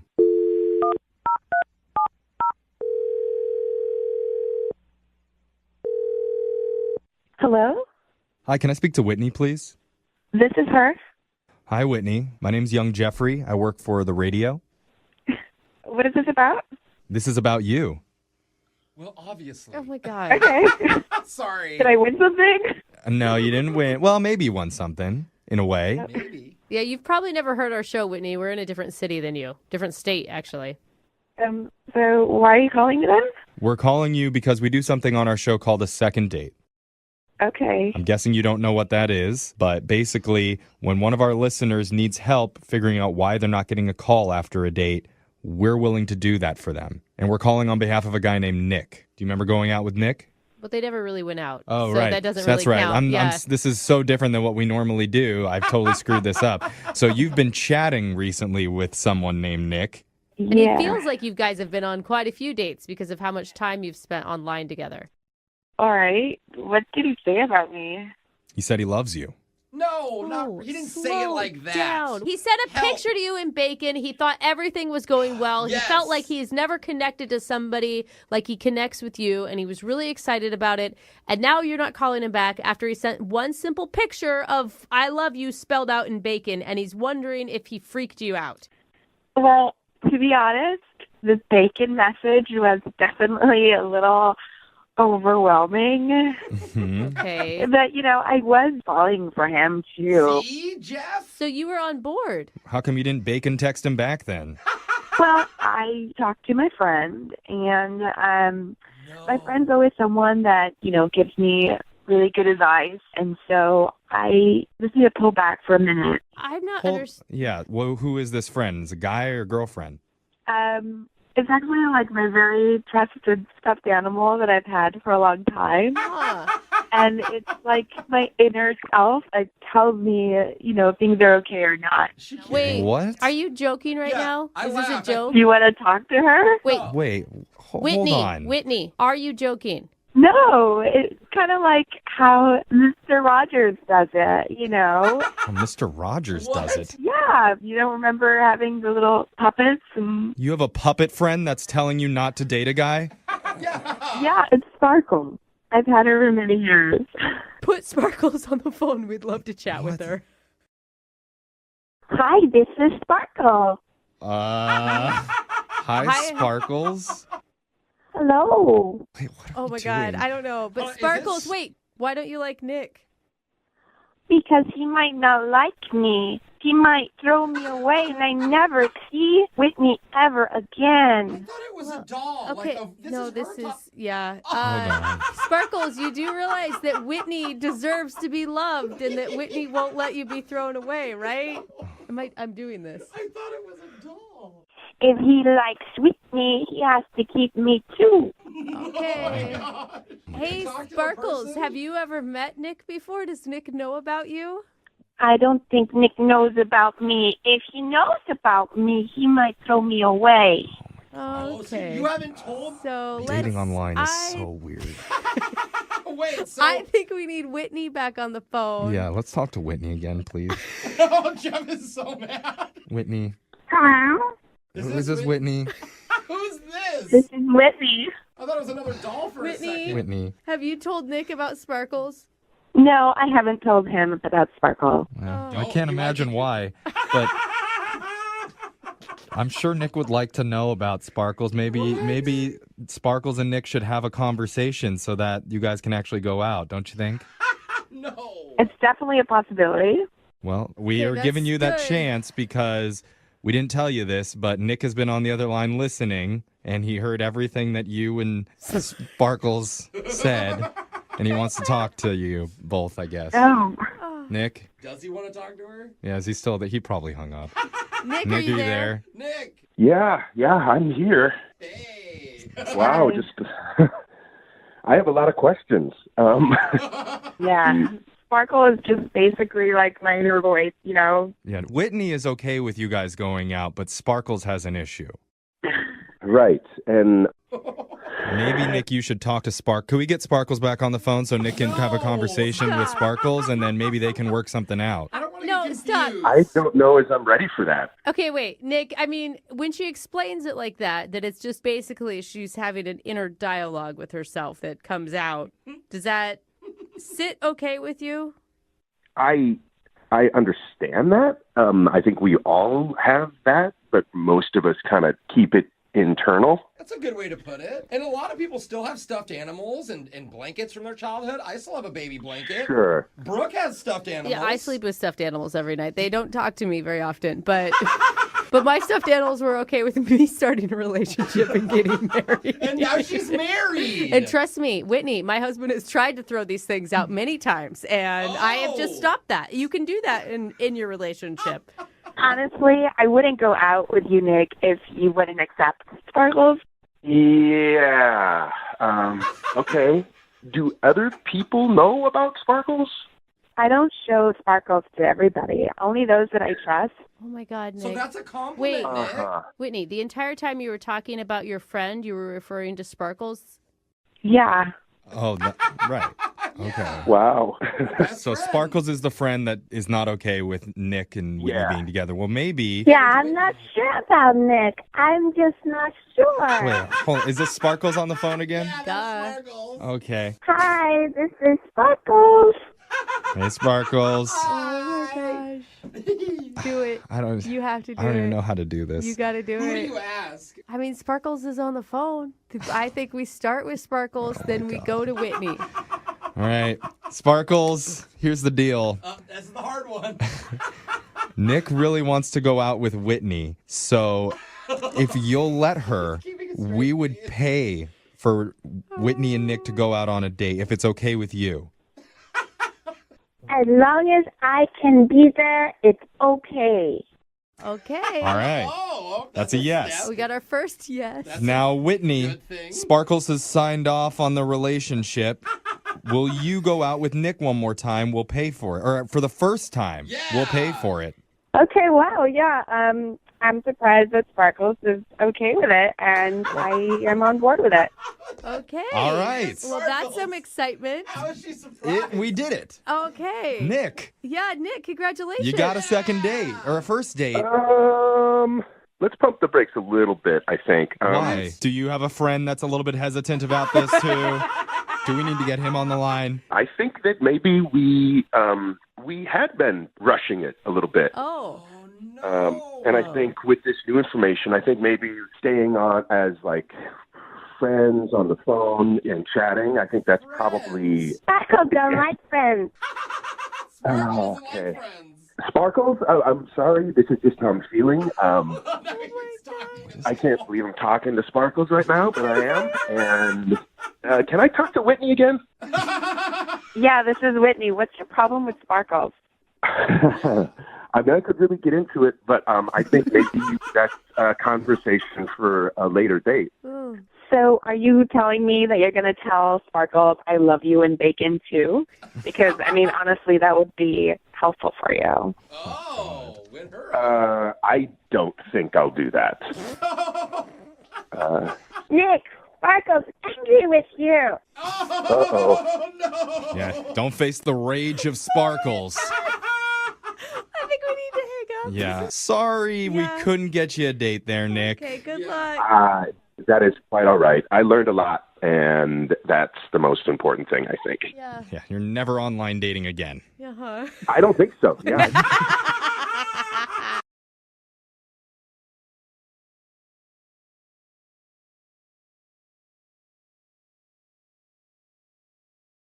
Moving 92.5. Brooke and Jubal's second date update. It can be awkward when you're out on a first date and then you run into somebody that you know and you have to sit there and have a conversation and like introduce them to your date. Like I would tell you how many times it's happened to me. Like, hey, this is the repo guy. He's trying to take my car again.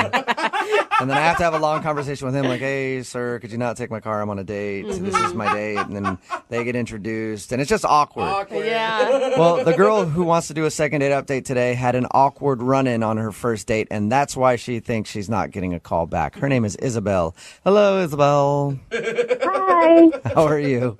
Good. How are you doing? Good. So your email says you think your date got screwed up because of somebody that you ran into. We'll get into that in just a second. But first, what's the guy's name that you want to call today? His name is Darren. Darren, and how did you meet Darren? I met him kind of in my neighborhood. I just ran into him one day near my house, like a few blocks away. He was on a walk, and I know it's going to sound cliche, but he has a really cute dog. So of course. I had to go over to go pet the dog. All right. Did he ask you out or did you ask him out? He asked me out. We just kind of walked together for a while, and I told him I love animals, and his dog was adorable, and he was obviously aware of that. So we walked together a bit, and, eventually he had to go one way. I needed to turn back and go home, and he asked for my number. So I gave him my number, and the next day he called to ask me to dinner. That's cute. By any chance, did he have any binoculars or duct tape on him when you met him? No creepy duffel bag or anything. He was very normal, very charming. I was just trying to see if he set up your chance meeting while he was outside walking his dog. So where'd you guys go on your date? We went to a seafood restaurant, but nothing really fancy. I actually liked his idea of a date. It's one of the places where, they're putting the bib around your neck. Oh, yeah. You're getting your hands dirty. And I thought that was really cute. So I was excited. And you guys seem to hit everything off okay? Yeah, and he's really funny. So I spent probably the first half hour laughing, and he was great. I thought it was going really, really well. And then my old boss shows up at the table. Wait, at your table, did you just say? Yeah, it got a little awkward. Did you like your old boss? Or was this somebody that you wouldn't want to talk to normally? This is someone I would not want to talk to normally, and I'll tell you why. He only goes by his nickname, which is Silky. Oh, that's nasty, Silky? dude. Anyone who refers to themselves as Silky. That sounds like a fun guy to hang out with to me. Well, exactly. And so Silky walks up, and he's just a big, loud, obnoxious guy. It was really uncomfortable. And so Darren is trying to play along with all of Silky's terrible joke. And I know it's hard to say with a straight face. It really is. It's awful. And so Darren actually offers up that it's our first date, and that just got, Silky going. Oh, yeah. So he's like one of those guys that's always trying to be funny and is always on. Yeah, and it was terrible because I'm sitting there with like bibs around our neck, and he's asking if there's going to be kisses later. And Did you guys joke about it? I mean, if I were on a date with you and some dude named Silky came up and was being obnoxious, I would still laugh about it with you after and be like, man, I can't believe you used to work for that guy. Yeah. Honestly, I was a little flabbergasted that he was there. So, we tried to make light of it. So then Silky finally leaves, and Darren's kind of chuckling, and, he's asking, what's this guy's deal? How do I know him? And I didn't really know what to say because Silky, I knew Silky when I worked in a fast food restaurant as an adult, and it's not something that I really keep on my resume now. It was just something that happened. I was between jobs, and I worked at a fast food place, and it's just, yeah. So when you told your date that you used to work at a fast food place, you think that turned him off or something? Oh, I'm having trouble understanding. I didn't tell him. I just kind of said he was an old boss, and I didn't like working for him. And I kind of asked that we just drop it. Yeah, can we just enjoy our date together and not talk about that weirdo Silky who just crashed our date for 5 minutes? I think that's a reasonable request. So, yeah, I just asked that we kind of move on. And Silky's a crazy character from a long time ago. And Darren, I think, took that the wrong way and kind of stared at me wondering if I was hiding something or if there was some big secret I wasn't telling him. If I were Darren, I could see where, if he had an old boss named Silky, I would think that he must have been some sort of drug dealer or something. I can kind of see that, and it did get a little awkward for a few moments, and then we just went back to dinner and had a good time. How did your date end? He dropped me off, and I got an awkward hug. An awkward hug. Something was obviously bothering him or was wrong, and I don't know what's going on because he hasn't responded to my text. I've texted him a few times, and I feel bad that maybe I should have just told him about the fast food job, or maybe my perfume was too strong, or he didn't. I don't know. I was wearing too much makeup. I don't know what went wrong, but I want to know. I love a girl's brain. There's always 8,000 different reasons it could be. Well, we'll play a song, come back, call him, and get your second date update, okay? Okay. Thanks. Hang on. Moving 92.5. Brooke and Jubal in the mornings. Second date update. Having your first date interrupted by a coworker can be annoying. Having your first date interrupted by an old boss named Silky can definitely ruin the whole thing. Sounds bad. If you're just tuning in for the second date update, Isabel is on the phone with us. She met a guy named Darren. They had a really fun date going, and then her old boss, a guy named Silky, happened to be at the restaurant they were eating at. I don't think that's his real name. I think he just calls himself Silky. But he crashed their date for a little while, and apparently he's one of these big, loud, obnoxious dudes, and he wouldn't stop joking around. And when he left, her date asked about Silky, and she didn't want to say where she knew Silky from because it was when she was between jobs, she was working at a burger place, and she was kind of embarrassed of that. So she asked him to move on, and then ever since Silky's appearance on the date, her date sort of seemed a little weirded out, and he hasn't called her since. We're going to get him on the phone and find out if it was Silky who ruined the day for her. Are you about ready to go, Isabel? I'm ready. I want to know what happened. And you do know, Isabel, you shouldn't be ashamed of working hard and having to work at a fast food joint for a little while. I know. It's nothing against anyone who works fast food. For me, it was just my degree wasn't, it's just not a part of my life I talk about. Yeah, okay.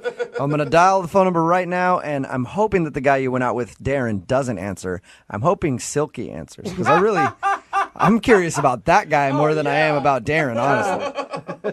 All right, here we go.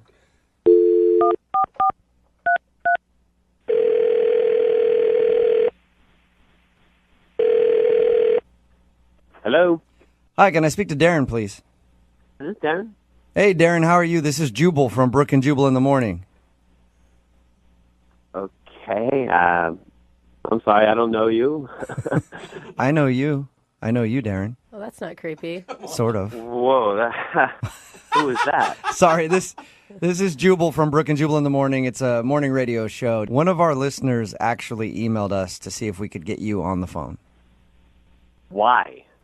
Well, because you recently went out on a date with this person, and now you're not calling her back. So she asked if we could get you on the phone and find out what went wrong on your date and why you don't want to go out with her again. Her name is Isabel. Oh, this can't be good. It could be good. I don't know. You tell me.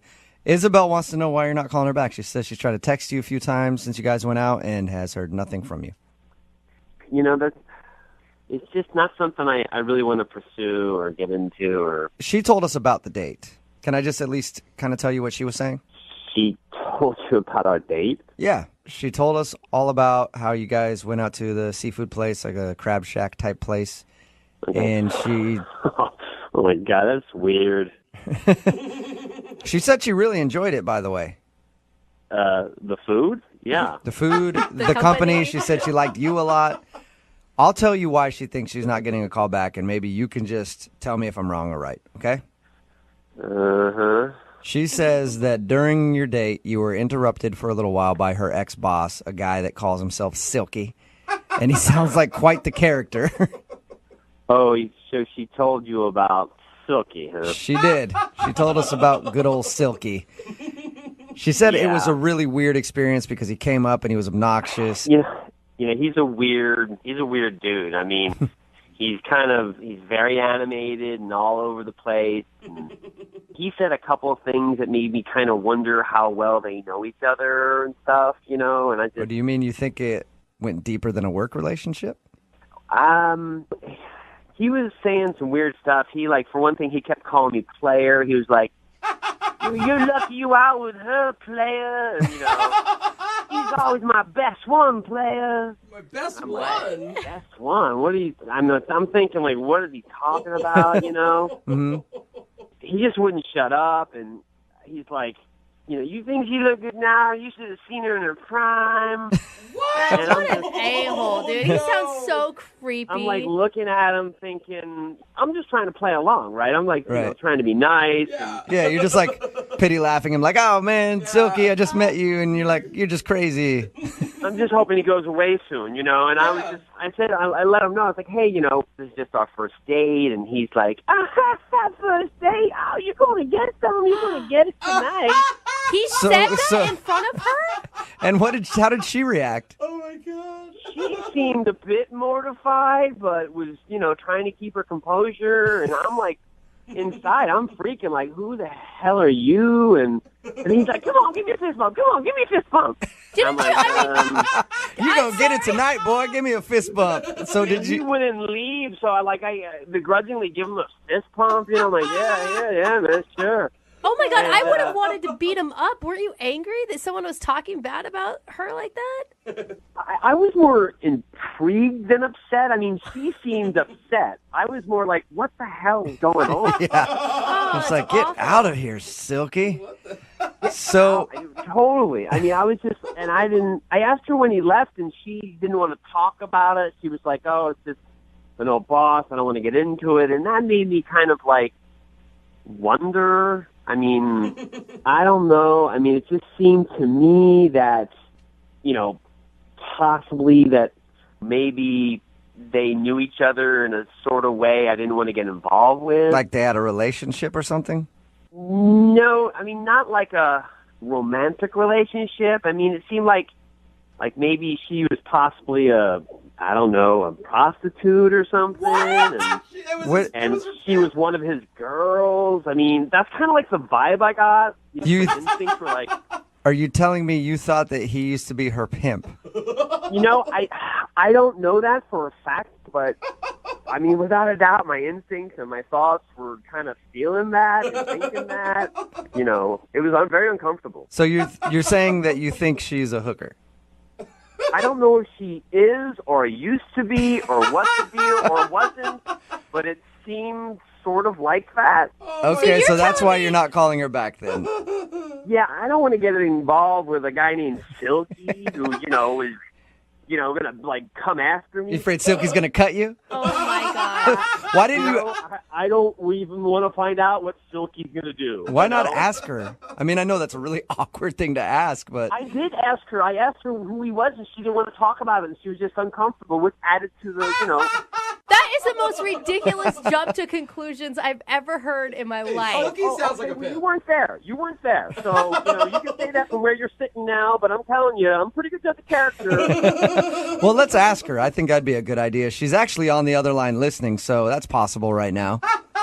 What? Isabel, or were you or are you a hooker? Oh, come on. No, I'm not a hooker, Darren. Good God. I'm not a hooker. I worked for Silky at a burger joint, and I was embarrassed, so I didn't want to tell you. Silky doesn't seem like he works at a burger joint, okay? Not the way I know he doesn't, but he somehow became a manager, and he hired me. I'm not really sure what to think, even though she just said that. You're still not sure if maybe I'm not a hooker after having dinner, after going on a walk? After hanging out, you're still not sure, Darren, if I'm a prostitute? I'm not saying you are now. Maybe you were before. I don't know. And you know what? I don't want to know. I flipped burgers, and I was embarrassed, and I didn't want to tell you. I was not a lady of the night. Well, what am I supposed to think? I mean, some guy named Silky comes up and is like, yo, she used to be part of my team. You used to see her in her prime. I mean, I don't really think that's what a burger shift leader in the morning. I bet you were a shift leader. Oh my God, you guys, you need to stop right now. Isabel was obviously not a prostitute. I don't know. I don't know Isabel that well. Wait, so you're saying you're going to jump in and be like, you don't know me, so I'm obviously a prostitute? I called you for help. This is ridiculous. All of you I'm more joking with you, Isabel. Okay. I don't know what she does. I just don't want to see Silky again. You realize that you're putting like one creepy dude that she used to know in the past personality totally on her. I have not seen Silky in 7 years, and honestly, I hope I never see him again. I mean, I run into him once, and this is a nightmare. It sounds worse than a nightmare. Listen, I trust my instincts. It kind of seemed that way. I'm sorry if I got the wrong impression. It's hard not to think what I thought with Silky. So you realize now that she just worked at a burger joint. That's what I heard.